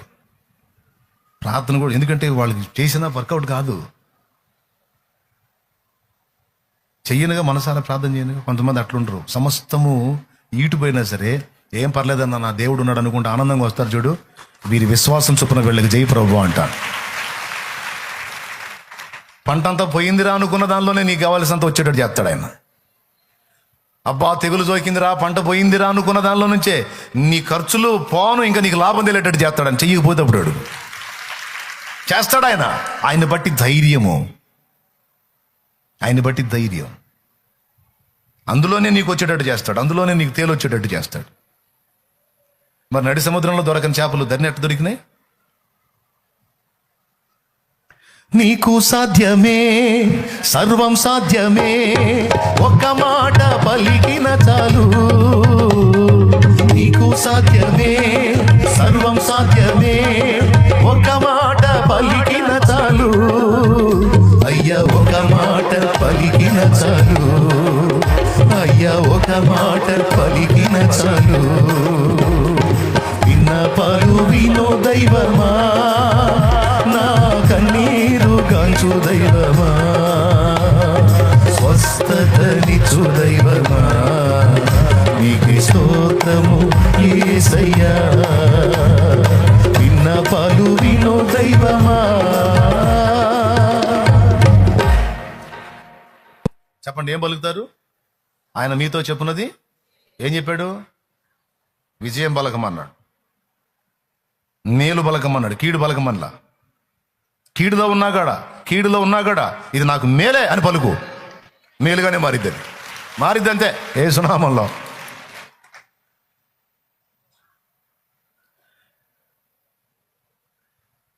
ఎన్ని సాక్ష్యాలు ఉన్నాయో. ఈ దరిద్ర అపహాసకుల గుంపు ఉందే, ఈ ఏడుపు కొట్టు మొహాల గుంపు, ఈ దరిద్రులందరినీ బయటికి పంపించమన్నాడు. ఆ ఇంటి నుంచి మొత్తం అర్జెంట్గా వీళ్ళందరినీ బయటికి పంపించు. వీళ్ళు మామూలు ఏడుపులోళ్ళు కాదు, వీళ్ళు మ్యూజిక్లు వేసుకుని ఏడిసే రకాలు వీళ్ళు ఏడుపులో ఎంజాయ్ చేసే రకాలు వీళ్ళు. మళ్ళీ ఫ్లూట్లో వాయించుకుంటూ ఏడిసేవాళ్ళు వీళ్ళు. ఫ్లూట్ ఎందుకు అనుకున్నావు? ఏడిసేవాడు ఇంకొంచెం ఎంకరేజ్ చేయడానికి. మామూలుగా నడిచేవాడు వీళ్ళ ఫ్లూట్ ఏడవడానికి అన్నమాట. ఏడుపుల్ని ఎంకరేజ్ చేసే దరిద్ర వ్యవహారం ఇదంతా. కావాలంటే చూడండి, అక్కడ ఉంది పిల్లన గ్రోవులు వాయించు. శవం దగ్గర పిల్లన గ్రోవ్ ఏంటి అంటే, పిల్లన గ్రోవిలో దుఃఖస్వరం వినిపిస్తే, సాడ్ మ్యూజిక్ వేస్తే ఏడుపు రానోడి కూడా వచ్చింది. ఇక అక్కడ రాగానే ఇక ఆ మ్యూజిక్, ఆ ఫ్లూట్ బిట్టి తగలంగానే ఇక ఏడుతాడు ఇది ఆటోమేటిక్. పంపించేయాల వాళ్ళందరినీ. మనలో కూడా ఉంటారు ఇట్లాంటి శోధకులు, మనలో కూడా ఉంటారు ఏడుపు కొట్టు మొహం వాళ్ళు, మనలో కూడా ఉంటారు. పంపించాలి, బయటికి పోవాలి. ఆయనలో సంతోషం ఉంది, ఆయనలో ఆనందం ఉంది. సంతోషించుడి, ఎల్లప్పుడూ సంతోషించుడి, ఎడతెగక ఎల్లప్పుడూ సంతోషముగా ఉండుడి, ఎడతెగక ప్రభునందు ఆనందించుడి. మరలా చెప్పుదును. ఎట్లా చేయాలి? ఏం టెన్షన్ పడదు, ప్రార్థన చేయి, దారి ఆయనే చూపిస్తాడు. నీకు దారులన్నీ మూసుకుపోయి ఉండొచ్చు, కానీ ఆయనకి ఇంకా 100 దారులు ఉన్నాయి. నీకెందుకు? యాయిరు ఏసై చెప్పిన మాట విన్నాడు. పోండి మొత్తం బయటికి పోండి అన్నాడు. నీకేం పిచ్చి పట్టిందా యాయిరు? నువ్వు ఆయన మాట నమ్ముతావేంటి? నిజంగానే పోయింది నీ కూతురు. పోయిందో పోలేదో తర్వాత తెలుసుకుంటా, ముందు మీరు పోండి. గుర్తుపెట్టుకో, మమ్మల్ని అవమానపరుస్తున్నావు నువ్వు. నీ ఇంట్లో ఇది జరిగిందని మేము ఓదార్చడానికి వచ్చాం. ఫ్లూట్లు తీసుకొని మరి, మ్యూజిక్ లేసి మరి, నువ్వేమనుకుంటున్నావు? నీ ఇష్టం, మొహమాటం లేకుండా పోండి, బయటికి పోండి అంటున్నావు. జాగ్రత్త, ఇంకోసారి పోతే రాం. మేము బావద్దు, మీరు వచ్చి ఏడవద్దు, పోండి దరిద్రులారు పోండి. మొత్తాన్ని బయటికి నెట్టాడు. ముగ్గురు నుంచాడు. 12 మంది శిష్యులు ఎందుకు ఉంచలేదు? అదే డౌట్ నాకు. 9 మంది కూడా కొంచెం అనుమానపడలేము. పేతురు, యోహాను, యాకోబు ఈ ముగ్గురిని లోపలుంచి, ఆ భార్యాభర్త యాయిరు ఆయన భార్య నుంచి యేసు ప్రభు, వీళ్ళు ముగ్గురు, వాళ్ళు 5 ఆయన, ఆ పాప 7 మొత్తం ఆ ఇంట్లో ఉంది. ఈ 7 కొట్టోళ్ళందరూ వెళ్ళిపోయారు బయటికి. ముందు ఇల్లు ఖాళీ చేయించాడండి. అక్కడ పోగానే ఏమన్నాడు తెలుసా? స్థలమీయుడి అన్నాడు. అంటే స్థలము కూడా లేనంతగా నిండిపోయారు ఇంటి నిండా అపహాసకులు, ఏడుపు కొట్టోళ్ళు. ఆయన పోయి అడగాల్సి వచ్చింది, స్థలమీయుడి, కాస్త ఖాళీ ఏంట్రా బాబు? ఖాళీ లేదు ప్రభా, మా బతుకంతా ఏడుపుతో నిండిపోయింది ప్రభా. ఏడిసి చివరికి ఏడుపులోనే ఎంజాయ్ చేయటం మొదలుపెట్టాం ప్రభా. మొత్తాన్ని బయటికి పంపించి ఇల్లు ఖాళీ చేశాడు. ఆ ఇంట్లో మృత స్థితిలో ఉన్న పాప, మిగిలిన వారు 6. పోయి చిన్నదాని దగ్గరికి వెళ్ళి తల్లి తాకుమి అన్నాడు. అంటే ఆ మాటకు అర్థం, చిన్నదానా నిన్ను లెమ్మనుచున్నాను అన్నాడు. ఖాళీ చేసి వెళ్ళిపోయిన ఆ చిన్నదాని జీవాత్మ తిరిగి దాని ఇంట ప్రవేశించిందంటే, ఆ పాప 12 ఏళ్ల పసిపాప, ఆ శరీరంలోనికి ఆ పాప వచ్చేసింది.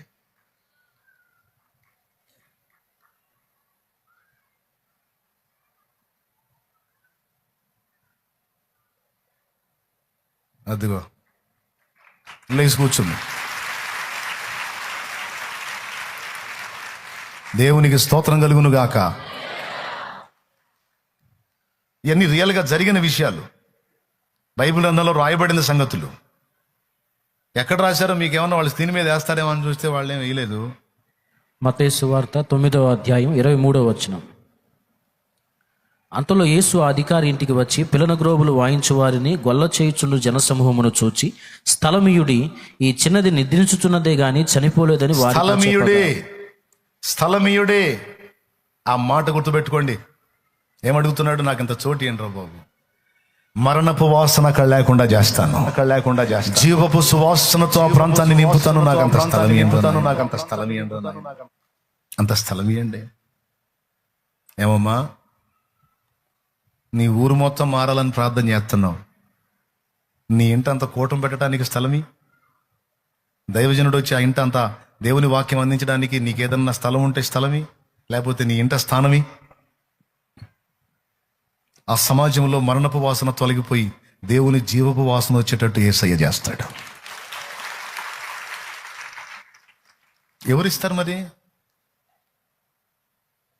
ఎవరిస్తారండి? యేసయ్య వచ్చి జీవపు సువాసన వెదజల్లాలంటే మీ ప్రాంతాల్లో, మీ ఊరిలో, మీ ప్రదేశంలో, మీ గ్రామంలో, మీ వీధిలో, మీ పట్టణంలో, మీ ప్రాంతంలో జీవపు సువాసన వెదజల్లబడినట్లు, మరణపు వాసన తొలగిపోఉన్నట్లు యేసు ప్రభువుకి అంత స్థానం ఇచ్చేవాళ్ళు ఎవరండి? కోట్లు కోట్లు డబ్బు కలిగి ఉంటారండి. కోట్లు కోట్లు డబ్బులండి. పేదోళ్ళేం కాదండి, లేనోళ్ళేం కాదండి. కానీ యేసు ప్రభుకి వాళ్ళకున్న దానిలో అంత చోటు కేటాయించరండి. ఏం బతుకులో ఈ బతుకులు. ఎందుకండి ఆ బతుకులు?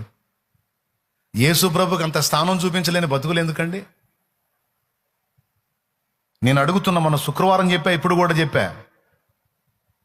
ఏ ప్రాంతాల్లోంచి లైవ్ వింటున్నారో, ఇక్కడికి వచ్చి కూర్చున్నారో, మీ ప్రాంతాల్లో చాలా ప్రాంతాల్లో సేవ లేదు. మీరున్న గ్రామాల్లో, మీరున్న ప్రదేశాల్లో, మీరున్న పట్టణాల్లో చాలా ప్రాంతాల్లో సేవ లేదు. ఆ సేవ లేని ప్రదేశాల్లో ఆత్మలు నశించిపోతుంటే నీకు బాధ కలుగుతుంది. మంచిదే, సరిగానే స్పందిస్తున్నావు. దాంతోపాటు నీ త్యాగం, నీకు సమృద్ధి కలిగి ఉందా? కొంత స్థలం కేటాయించి దేవునికి చూపించలేవా అంత స్థానాన్ని? దైవజనుడా, ఇదిగో మా ప్రాంతంలో సేవ చేయడానికి స్థలం కేటాయించాను, రా పంపించేవరనో దైవజనుడిని పంపించు. ఇదిగో నా ప్రాంతంలో నాకు ఇంత స్థలం ఉంది, అదిగో దాన్ని దేవుని కోసం కేటాయించానని ఫోన్ చేయి. ఊరు చెప్పు, అడ్రస్ చెప్పు. వస్తాడు దైవజనుడు. అతనికి కొంచెం ఆదరణగా నిలబడు, బాసటగా నిలబడు. నీ కుటుంబాన్ని ఆధారం చేసుకొని చిన్నగా దేవుని పని మొదలుపెట్టి ఆ ప్రాంతంలో ఉన్న మరణపు వాసన, సాతాను యొక్క దుర్గంధాన్ని తరిమి కొట్టి దేవుని జీవపు సువాసనను వెదజల్లే దేవుని పాత్రగా నిలబడతాడు. చాలా స్పష్టంగా చెప్తున్నాను. ఎంతమంది అండి? మొన్న ఒక ల్యాండ్ కోసం ఒక చోట ట్రై చేశాం, ఓ ప్రదేశంలో. అది మొత్తం 20 సెంట్ల స్థలం. దేవుని మందిరానికి అడిగితే అన్యజనుడు ఇస్తానన్నాడు, క్రైస్తవుడైనోడు ఇవ్వనన్నాడు.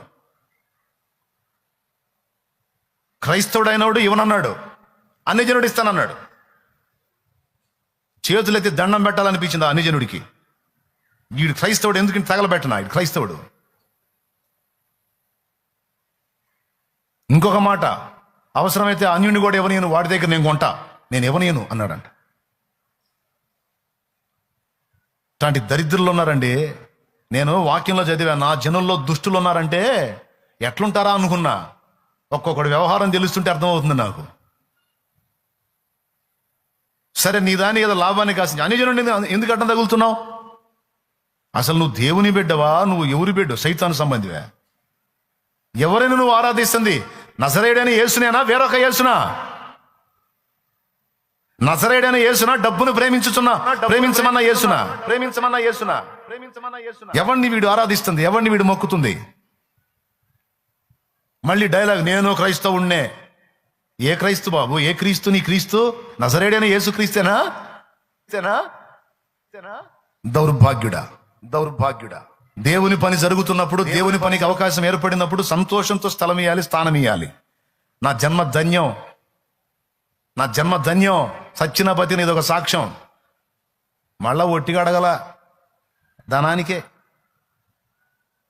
డబ్బుకే ఈయటానికి ఒప్పుకోకుండా అడ్డం తగలటానికి ఇష్టపడ్డాడు ఒట్టికి ఇస్తారా?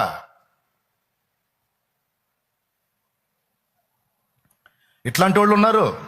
మళ్ళీ మేము క్రైస్తవులు అని చెప్తారు. మళ్ళీ వీడట క్రైస్తవుడు అండి, దేవుని కంటే డబ్బును ఎక్కువగా ప్రేమిస్తున్నాడు. రాకళ్ళు ఎత్తబడతాడా? ఈమె ఎత్తబడుతుందా? దేవుని సన్నిధిని ప్రాంతానికి రావడానికి దేవుడు నీకు పిలుపునిస్తే, ఇదిగో నీకు నేను ఇచ్చాను కదా, దానిలో నుంచి కొంత నువ్వు ఎందుకు కేటాయించమని దేవుడు నేను ప్రశ్నిస్తే ఉంటే కదిలిపోవద్దు. అమ్మో ప్రభు అని ఖచ్చితంగా నేను చెప్తున్నా, నా బిడ్డలైన వాళ్ళు త్యాగ బుద్ధి కలిగి ఉండండి. దేవుని పనికి తోడ్పాటు బుద్ధి కలిగి ఉండండి. అన్యజనులు చూడండి, సిగ్గు తెచ్చుకోవాలి మనం. ఎకరాలు నిర్జీవమైన వాటికి కేటాయించారు. నిర్జీవమైన వాటికి ఎకరాలు కేటాయించారండి. దానివల్ల ఎవడో బాగుపడింది లేదు, 10 మంది బతికింది లేదు, 10 మంది తాగుబోతులు మారింది లేదు, 10 మంది వ్యభిచారపోళ్ళు మారింది లేదు. పనికి మాలిన వాటికి ఎకరాలు కేటాయించి పెట్టేశారు. నిర్జీవమైన వాటికి జీవము గల దేవునికి అంత స్థలం ఇయ్యలేని బతుకు ఒక క్రైస్తవ బ్రతికేనది. కోట్లుండి ఎందుకంటే సమాధి కట్టుకోవడానికా? బాగా నున్నను రాయి పెట్టుకునే ఉన్నోళ్ళకి చెబుతున్నాలే. లేనోళ్ళు ఏం చేస్తారు? ప్రార్థన చేస్తారు. ఉన్నోళ్ళకి సిగ్గు రావాలి, లేకపోతే ఈ ఛానల్ చూడటం అన్నం అనుకోవాలి. దేవునికి స్తోత్రం. రెండు వెంబడించడం అన్నం అనుకోవాలి, ఆ దరిద్రపు బుద్ధి అన్నం మార్చుకోవాలి. చాలా ప్రాంతాలలో అన్యజనులు నశించిపోతున్నారు. మరణపు వాసన వెదజల్లుతున్నాడు సైతాను. జీవపు సువాసన ప్రాంతాల్లో వెదజల్లాలంటే యేసయ్య అడుగుతున్నాడు ఈ ఆదివారం, స్థలం ఇయ్యండి, కేటాయించండి. అన్నా నాది ఉందన్నా, నా ప్రాంతంలో పరిచర్య లేదన్నా, ఇదిగో ఇదన్నా, ఇక్కడ పరిస్థితి ఉందన్నా, ఇదిగో నా ఊరు ఇదన్నా, నా పేరు ఇదన్నా, నా అడ్రస్ ఇదన్నా, చెయ్యి, ఫోన్ నంబర్ చెయ్యి. వస్తాడు దైవజనుడు, వస్తాడు. దేవుని చేత మందిరం కట్టబడేదో పరిచర్య జరిగిద్ది. ఒక్కొక్క కుటుంబంలో ఒక్కొక్కళ్ళు ఇచ్చిన ఆశ్రయం అండి. ఇప్పటి వరకు ఎన్ని సంఘాలు కట్టామో అన్ని సంఘాలు మీలాంటి తల్లులు ఇళ్లలోకి చేర్చుకొని దైవజనుడికి దైవజనురాలికి అంత ఆతిథ్యం ఇచ్చి వాళ్ళు వచ్చే టైంకి నలుగురిని సమకూర్చి ఆ కుటుంబము నలుగురు కలిసి ఆరాధించడం మొదలుపెట్టి ఈరోజు వందల సంఘాలు అయినాయి. దేవుడు నమ్మదగిన వాడండి, అన్యాయస్తుడు కాదండి. వారిని దీవించాడు దేవుడు. ఒబేదేదోము ఇంట్లో యెహోవా మందసం ఉన్నందున యెహోవా ఒబేదేదోము ఇంటిని ఆశీర్వదించిందని రాస్తుంది. దేవుని సన్నిధి మన ఇంట్లోనికి వస్తే ఆశీర్వాదమా శాపమా? జీవపు వాసన, మరణపు వాసన.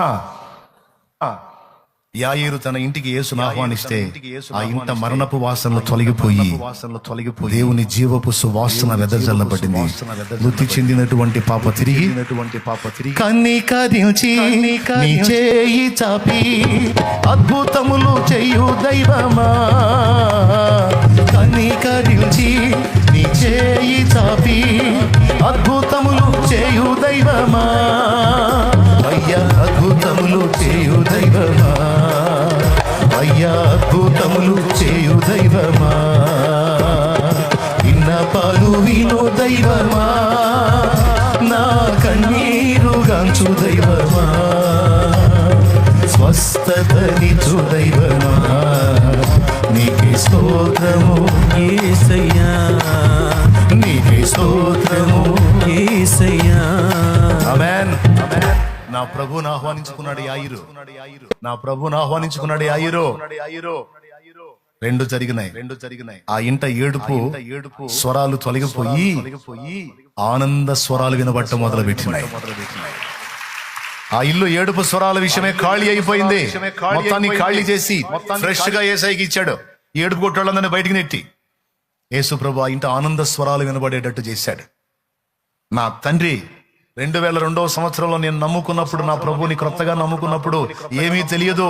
కన్నీళ్లే అన్నపానాలు, అప్పులు, దారుణమైన పరిస్థితులు, అవమానాలు, నానా రకాల మాటలతో గాయపరచబడి దిక్కు దేశ లేకుండా పడున్న స్థితిలో ప్రభుని గుర్తెరిగిన తర్వాత వచ్చి కుటుంబం అంతా కలిసి మోకాళ్ళుని ప్రార్థన చేసి వాగ్దానం తీస్తే వాక్యంలోంచి మాట్లాడాడు.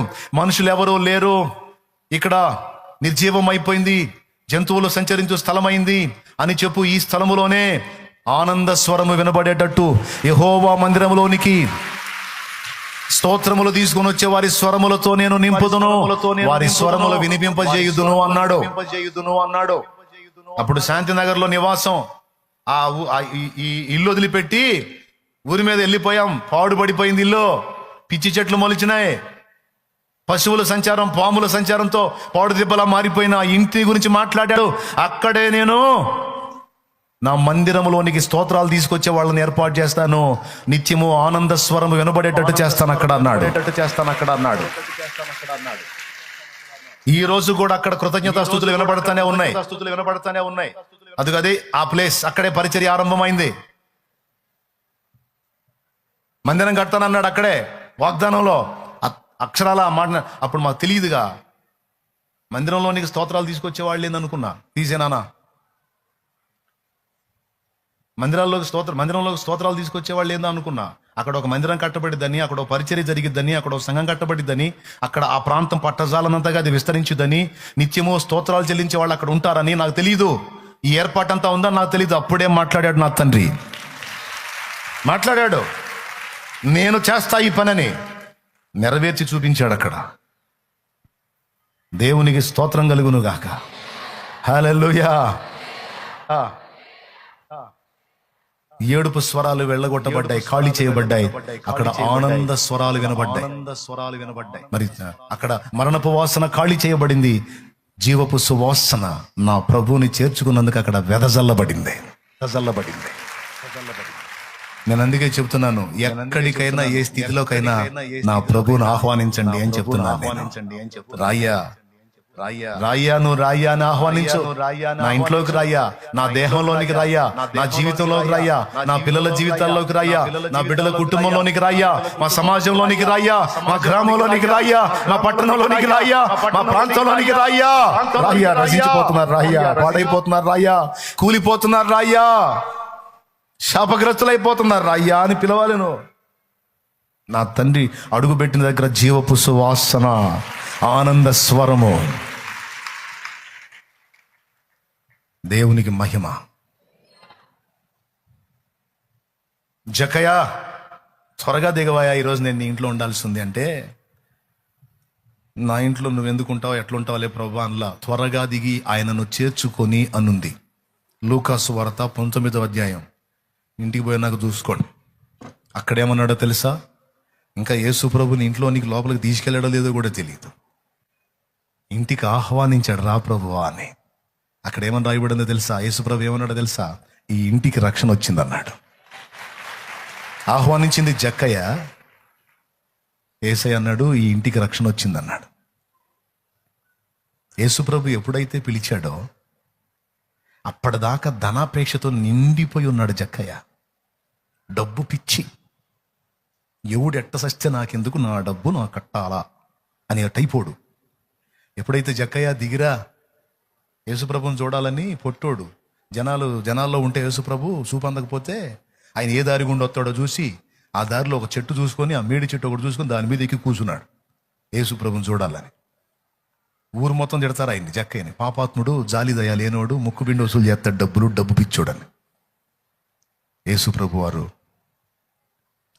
ఆ జక్కయ్య దగ్గరికి వెళ్ళి, జక్కయ్య యాడికి వచ్చాను అనుకున్నా, నీ ఇంటికేనాయా, దా త్వరగా దగ్గర, ఈరోజు నేను నీ ఇంట్లో ఉండాల్సి ఉందన్నాడు. ఊరు మొత్తంలో చెడిపోయినండి నేను, నా ఇంటికి నువ్వు రావటం ఏంటి? మరంతేగా, రోగం గలవానికి వైద్యుడు అవసరం కానీ ఆరోగ్యవంతులకు వైద్యుడు ఎందుకు? నేను రోగుల్ని స్వస్థపరచాలని వచ్చాను, ఆరోగ్యవంతుల్ని కాదు. వీళ్ళందరూ ఆరోగ్యవంతులు అనుకుంటున్నారు, నువ్వేమో నేను రోగిని అని అనుకుంటున్నావు. నీ స్థితి ఏందో నీకు తెలుసు. అలా తమ స్థితి తమకు అర్థమైన వాళ్ళకి నేను అందుబాటులోకి వస్తాను. తమ స్థితి తనకు అర్థమైనోడికి నేను అందుబాటులోకి వస్తాను. నీ స్థితి నీకు అర్థమైంది కదా, నేను నీ ఇంటికి వచ్చేదా. అప్పటిదాకా అతని హృదయంలో కరడగట్టుకుపోయి ఉన్న ధనాపేక్ష అనేది ఒక దెబ్బతో ఖాళీ అయిపోయింది. ఏమన్నాడో తెలుసా? ప్రభా, నా ఆస్తిలో సగం అమ్మి బీదలకు ఇస్తాను, మిగతా సగం నేను ఎవని వద్ద నేను అన్యాయముగా దేనైనా తీసుకునేలా అతనికి 4 గంతలు మరలా చెల్లింతునని ప్రభువుతో చెప్పాను. చూడండి, ఖాళీగా ఉన్న వాటిని నింపటమే కాదు, నిండి ఉన్న వాటిని ఖాళీ చేయటం కూడా తెలుసు యేసయ్యకి. జక్కయ్య హృదయంలో నిండి ఉన్నటువంటి ఆ ధనాపేక్షను ఖాళీ చేపించి నిత్య జీవపు సారాన్ని నింపాడు. అప్పటిదాకా ఊరు మొత్తంలో చెడిపోయినోడు అన్న ఒక్క జక్కయ్య యేసు ప్రభు ఎంటర్ అవటంతో ఆ పేరు తిరగబడిపోయింది. ఊరు మొత్తంలో అట్టంటోళ్ళు లేడు, ఊరు మొత్తంలో అట్టంటోళ్ళు లేడు, ఊరు మొత్తంలో అట్టంటోళ్ళు. ఏందంటావు? ఏంది ఆస్తి మొత్తం సగం పేదలకు ఇచ్చాడు, సగం ఏమో తీసుకున్నోడికి 4 గంటలు ఇచ్చాడు. నిజంగా మారాడు. ఊరు మొత్తంలో అట్టంటోళ్ళు లేడు అనిపించుకున్నాడు. ఎంతసేపు యేసయ్యకి జీవితాలు తిరగేయటం. అప్పటిదాకా తిట్లు తిన్నావు నువ్వు, నిన్ను జనం పొగిడేటట్టు చేస్తాడు ఆయన. అప్పుడు దాకా నిందల పాలయ్యావా, నిన్ను ఘనత పొందేటట్టు చేస్తాడు ఆయన. అప్పటిదాకా జక్కని తిట్టారుగా మంచోడు కాదు, చెడిపోయినోడు, డబ్బు పిచ్చోడని. జక్క ఈ మాట అన్న తర్వాత ఏమని ఉంటారు? బిత్తరపోయి ఉంటారు. ఊరు మొత్తంలో పెద్ద మనిషి అయిపోయాడు ఒక దెబ్బకి జక్కయ్య. ఎందుకు? తనలో ఉన్న ధనాపేక్షను ఖాళీ చేసి ఖాళీ పాత్రగా తను ప్రభువుకు అప్పగించుకున్నందున ఒక ధన్యకరమైన చరిత్ర జక్కయ్యకు దక్కింది. ఈరోజు ఇక్కడ కూర్చున్న మీ అందరితో ప్రేమగా చెప్తున్నాను నేను, మీ జీవితాల్లోనికి, మీ పరిస్థితుల్లోనికి, మీ ప్రయాసల్లోనికి, మీ ప్రాంతాల్లోనికి నా తండ్రిని ఆహ్వానించండి. నా తండ్రిని ఆహ్వానించండి. నా యేసయ్యను ఆహ్వానించండి. మీ ప్రతి పరిస్థితిలోనికి ఆహ్వానించండి. మీరు సమస్యను ఎదుర్కొంటున్నారా? నలుగురు మోకాళ్ళేసి ఆ ప్రార్థనలోకి ఆహ్వానించండి. తంబుర సితార నాదముతో క్రీస్తును వేడగరండి. ఇద్దరు ముగ్గురు కూడిన చోట ఉండానని నా స్వామియే. తంబుర సితార నాదముతో క్రీస్తును వేడగరండి. ఇద్దరు ముగ్గురు కూడిన చోట ఉండానని నా స్వామియే. తంబుర సితార. దేవునికి మహిమ. ఎంతమంది యేసయ్యను ఆహ్వానించగోరుతున్నారు? జీవితాల్లోనికి, కుటుంబాల్లోనికి పిలవండి. యేసయ్యని రాయ్యా నా ప్రభువా నా జీవితంలో. సమాజాల్లోకి పిలవండి. కలిగి ఉన్నవాళ్ళు, సంపత్తు కలిగి ఉన్నవాళ్ళు, సమృద్ధి కలిగి ఉన్నవాళ్ళు, 4 స్థలాలు కలిగి ఉన్నవాళ్ళు, స్థలం కేటాయించండి దేవునికి. ఓ ప్రాంతం కేటాయించండి, ఓ ప్రదేశం కేటాయించండి. పెళ్లి చేసుకుంటే పెడతావుగా కోట్లు, జబ్బు వస్తే పెడతావుగా లక్షల కోట్లు. యేసు ప్రభువుకి అంత స్థలమి నా ఇంటికి అడుగుతున్నానా? నేనేమన్నా మీ ప్రాంతాలకు వచ్చాను బిల్డింగ్లు కడదామని అడుగుతున్నానా? నాకున్న నివాసం అంత చాలు. నా ఇల్లుకా లేకపోతే నా పెళ్లికా? యేసు ప్రభు నీ ప్రాంతంలోనికి రావడానికి, నీ సమాజంలోనికి రావడానికి, నీ ప్రదేశంలోకి రావడానికి అంత స్థానం. అంత మాత్రం యేసయ్య కోసం తెగించలేని భక్తి విశ్వాసమా? సిగ్గుపడదాం, మారు మనసు పొందుదాం, మన జీవితాల్లోకి ఆహ్వానిద్దాం, మన ప్రాంతాల్లోకి ఆహ్వానిద్దాం. ఖాళీ పాత్రలను సమృద్ధితో నింపాడు. ఖాళీ దోణెల్ని సమృద్ధితో నింపాడు. ఖాళీ అయిపోయిన శరీరాన్ని మళ్ళా జీవాత్మతో నింపాడు. ఖాళీ అయిపోయిన జక్కయ్య హృదయాన్ని దేవుని పరిమళ సువాసనతో నింపాడు నా తండ్రి. ఇంకా మనం ఎక్కడెక్కడ ఖాళీ అవ్వాలో చూసుకుందాం, ఖాళీ చేయబడదాం. పూర్తిగా ప్రభుకి మన జీవితంలో సంపూర్ణంగా స్థానం ఇద్దాం. అంతేకాదు ఆయన మనతో చెప్పినది చేసే విషయంలో జాగ్రత్త కలిగి ఉందాం. చాలా విస్తారంగా మాట్లాడాను ఈరోజు. ఈ హెచ్చరికలు తీసుకొని దేవునికి అవకాశం ఇవ్వండి. కృప మనందరికీ తోడై ఉండును. ఆమేన్. శామ్యూల్ ప్రార్థన చేస్తాడు. స్తోత్రం. మహాపరిశుద్ధుడైన తండ్రి, ప్రేమ కలిగిన ప్రభువా నీకు స్తోత్రాలు. ఈ 2వ ఆరాధనలో నీ దాసును నిలవబెట్టుకొని మాతో మీరు మాట్లాడినందుకై స్తోత్రాలు చెల్లిస్తున్నామయ్యా. దేవా, మీరు మాతో చెప్పిన పనులన్నీ కూడా మేము చేయడానికి సహాయం చేయండి. ఆయన మీతో చెప్పినది చేయుడని మీరు సెలవిచ్చినట్లుగా ఏ విషయాలు మేము సరి చేయబడాలో, ఏ విషయాలు మేము దిద్దుకోవాలో ఆ విషయాలన్నింటిలో మేము సరి చేసుకుని ముందుకు సాగడానికి సహాయం చేయండి. కుటుంబంలో ఎలా నడుచుకోవాలో, సమాజంలో ఎలా నడుచుకోవాలో, ఎక్కడ ఎలా నడుచుకోవాలో మీరు మాకు నేర్పించినందుకు స్తోత్రాలు. దేవా, ఈ రోజు నుంచి మేము ఖాళీ అయ్యి మా కుటుంబాల్లోనికి, జీవితాల్లోనికి, సమాజాల్లోనికి నిన్ను ఆహ్వానిస్తూ ఉన్నాం ప్రభువా. ఎంతమంది ఎంతమంది అయితే ఈ తీర్మానం చేస్తూ ఉన్నారు, వారి కుటుంబాల్లో మీరు అడుగు పెట్టండి నాయన, వారి జీవితాల్లో మీరు అడుగు పెట్టండి ప్రభువా. మీరు అడుగు పెడుతూ ఉండగా వారి జీవితాల్లో ఉన్న సమస్త శోధనలు తొలగిపోవును గాక, బలహీనతలు తొలగిపోవును గాక, దారిద్ర్యము తొలగిపోవును గాక ప్రభువా. నువ్వు అడుగు పెట్టి జీవితాలను బాగు చేయండి అయ్యా, కుటుంబాలను బాగు చేయండి అయ్యా. సమాజంలో ఉన్న చీకటి తొలగిపోవున్నట్లుగా ప్రతి ప్రాంతంలో మీరు అడుగు పెట్టండి ప్రభువా. అయ్యా ప్రతి ప్రాంతంలో నీకు స్థలము దొరకాలయ్యా. మారుమూల గ్రామాల్లో, జిల్లాల్లో, రాష్ట్రాల్లో, దేశాల్లో, అన్ని ప్రాంతాల్లో నీకు స్థలాలు దొరకాలి తండ్రి. నీ నామము ప్రతి ప్రాంతంలో ఊరేగించబడాలి. నీకు స్తోత్రాలు స్తోత్రాలు చెల్లిస్తున్నాం. దీని కొరకు నడుము గడుతూ ఉండగా గొప్ప కార్యాలు జరిగించండి అయ్యా. అన్ని స్థలాల్లో నీకు స్థలము దొరకాలయ్యా.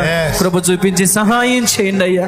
మా జీవితాల్లో ప్రభువా నిన్ను ఆహ్వానించుకొని మేలులు పొందడానికి, దీవెనలు పొందడానికి, సమృద్ధి పొందడానికి కృప దయచేయమని ఈ మాటలు మా హృదయాల్లో ముద్రింపజేసి సహాయము చేయమని కృతజ్ఞతాస్తుతులు చెల్లిస్తూ యేసు నామములోనే ప్రార్థిస్తూ ఉన్నాము తండ్రి. ఆమేన్ ఆమేన్ ఆమేన్ ఆమేన్. పరలోకమందున్న మా తండ్రి, నీ నామం పరిశుద్ధపరచబడును గాక, నీ రాజ్యం మాకు వచ్చుగాక, నీ చిత్తం పరలోకమందు నెరవేర్చినట్లు భూమి అందు నెరవేరును గాక. మాకు కావలసిన అనుదిన ఆహారము నేడు మాకు దయచేయి. మా పట్ల అపరాధం చేసిన వారిని మేము క్షమించున్న రీతిని నీవు మా అపరాధములు క్షమించు. మమ్మల్ని శోధనలోని తేక దుష్టి నుండి కీడు నుండి తప్పించు. ఎందుచేతనగా రాజ్యము, బలము, మహిమ, శక్తి సర్వం నిరంతరం నీవై ఉన్నావు తండ్రి. ఆమేన్. బిడ్డల విశ్వాసంతో తెచ్చిన నూనె నీ శక్తితో నింపి రోగులైన వారికి ఆ నూనె రాసి ప్రార్థించినప్పుడు రోగపు వాసన, మరణపు వాసన వారి నుండి తొలగిపోయి వారు స్వస్థ చిత్తులగుదురుగాక. ఆమేన్. నీ బిడ్డలందరూ కూడా నిన్ను కలిగిన వారై, నిన్ను నింపుకున్న వారై, వారు ఎవరిని దర్శిస్తారో, ఏ ఇంట అడుగు పెడతారో, ఎవరితో మాట్లాడతారో వారు మారిపోవాలి ప్రభువా. ఆమేన్. మా బిడ్డలందరినీ బలపరచండి, నీ సన్నిధితో మమ్మల్ని నింపండి. మేము ఎక్కడ నలుగురి మధ్య కూర్చున్నా సరే అక్కడ నీ సన్నిధి వారు అనుభవించేటట్టు చేయండి. కృప మాకు ఇవ్వమని తిరుగు ప్రయాణాల్లో తోడై ఉండి ఎవరు ఎక్కడ ఏ కీడులో పడకుండా రోగులుగా ఇక్కడికి వచ్చిన వాళ్ళు స్వస్థత పొంది ఆరోగ్యవంతులై తిరిగి వెళ్ళాలి. వారు పోవచ్చు ఉండగా శుద్ధులైరి అని రాయబడినట్లుగా వీరు వెళ్ళుచూ ఉండగా వారికి అర్థం కావాలి వారి రోగాలు తగ్గిపోయినట్లు, వారికి అర్థం కావాలి వారి వ్యాధులు వారిని వదిలేసినట్టు, వారికి అర్థం కావాలి వారిని పీడించే దయాలు వదిలిపోయినట్టు, వారికి అర్థం కావాలి వారి మీద పనిచేసే మంత్రశక్తులు నిర్వీర్యమైపోయినట్లు, వారికి అర్థం కావాలి వారి బంధకాలు తెగిపోయినట్లు, వారికి అర్థం కావాలి శాపము వారి మీద నుండి తొలగిపోయినట్లు, వారికి అర్థం కావాలి వారికి స్వస్థత కలిగినట్లు కార్యం వచ్చి సాక్ష్యములతో నెక్స్ట్ వీక్ మళ్ళీ వాళ్ళు నడిపించిన యేసు నామములో వేడుచున్నాం తండ్రి. ఆమేన్ ఆమేన్. ఫైనల్ బ్లెస్సింగ్ ఇవ్వక ముందు ఒక మాట ప్రియులారా, నయానో భయానో, నవ్వించో కవ్వించో, తిట్టో కొట్టో అన్నట్టు కొన్ని ఘాటైన మాటలు మీ హృదయాల్లోనికి జొప్పించాలనే కొంచెం ఘాటుగా వ్యాఖ్యలు చేశాను. ఈ మాటల్ని దృష్టిలో పెట్టుకొని మీరు నన్ను మళ్ళీ మిస్అండర్స్టాండింగ్ చేసుకోకుండా అందులోని విలువను గ్రహించిన వారై దేవుని వాక్యపు సత్యాలను గుండెల్లో దాచుకొని అలాగున నడుచుకొని ధన్యులు కండి. ఆమేన్. మీరందరూ అన్ని విషయాల్లో ఎదగాలని నా కోరికే. మీరు దేవుణ్ణి కలుసుకోవాలి, ప్రార్థనలో ఎదగాలి, వాక్యంలో ఎదగాలి. Okay right. మన మన మన వాళ్ళు ఏంది ప్రార్థన అయిపోయింది అనుకుంటున్నారా? తపన పరిగెత్తున్నారు ఏంది వాళ్ళు? అందరూ ఒకసారి స్తోత్రాలు చెప్పండి.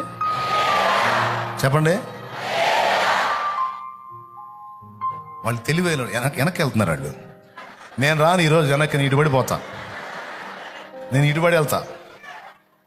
లేకపోతే నేను ఇక్కడ ఆశీర్వాద ప్రార్థన చేయకముందే పరిగెత్తున్నారు ఏంది నాకు అర్థం కావట్లేదు. ఈ తొందరే కొంప ముంచేది.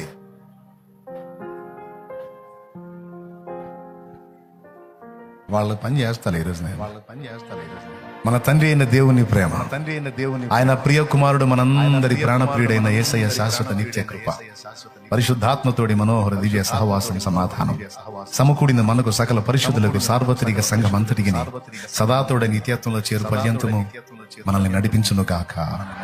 ప్రవేశు రక్తమునకే జయ, ప్రవేశు రక్తమునకే జయ, ప్రవేశు నామమునకే సంపూర్ణ విజయం కలుగును కాక. ఆమేన్. హల్లెలూయా హల్లెలూయా హల్లెలూయా హల్లెలూయా. మీ అందరికి వందనాలు, దేవునికి స్తోత్రాలు. వాళ్ళు నా వీక్నెస్ కనిపెట్టారండి. అంతే అంటాడు, అన్నానికి ఆకైతే దాటిపోడు, సెంటిమెంట్ ఫెలో అని వాళ్ళు అట్లా ఆడుకుంటారు నాతో. పర్లేదు, ఏం చేద్దాం, అంతే అంటాడు. నేను మీకు కనపడి అంటాడు, దొరుకుతాడు, ఎవడతాడు దొరుకుతాడని వాళ్ళ నమ్మకం.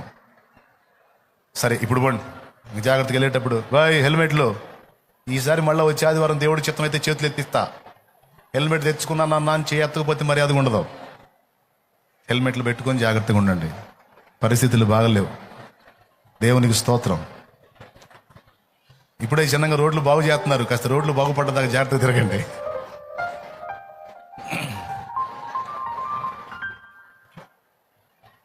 పాటలు పాడే కదా ఇప్పుడు దాకా. అమ్మా?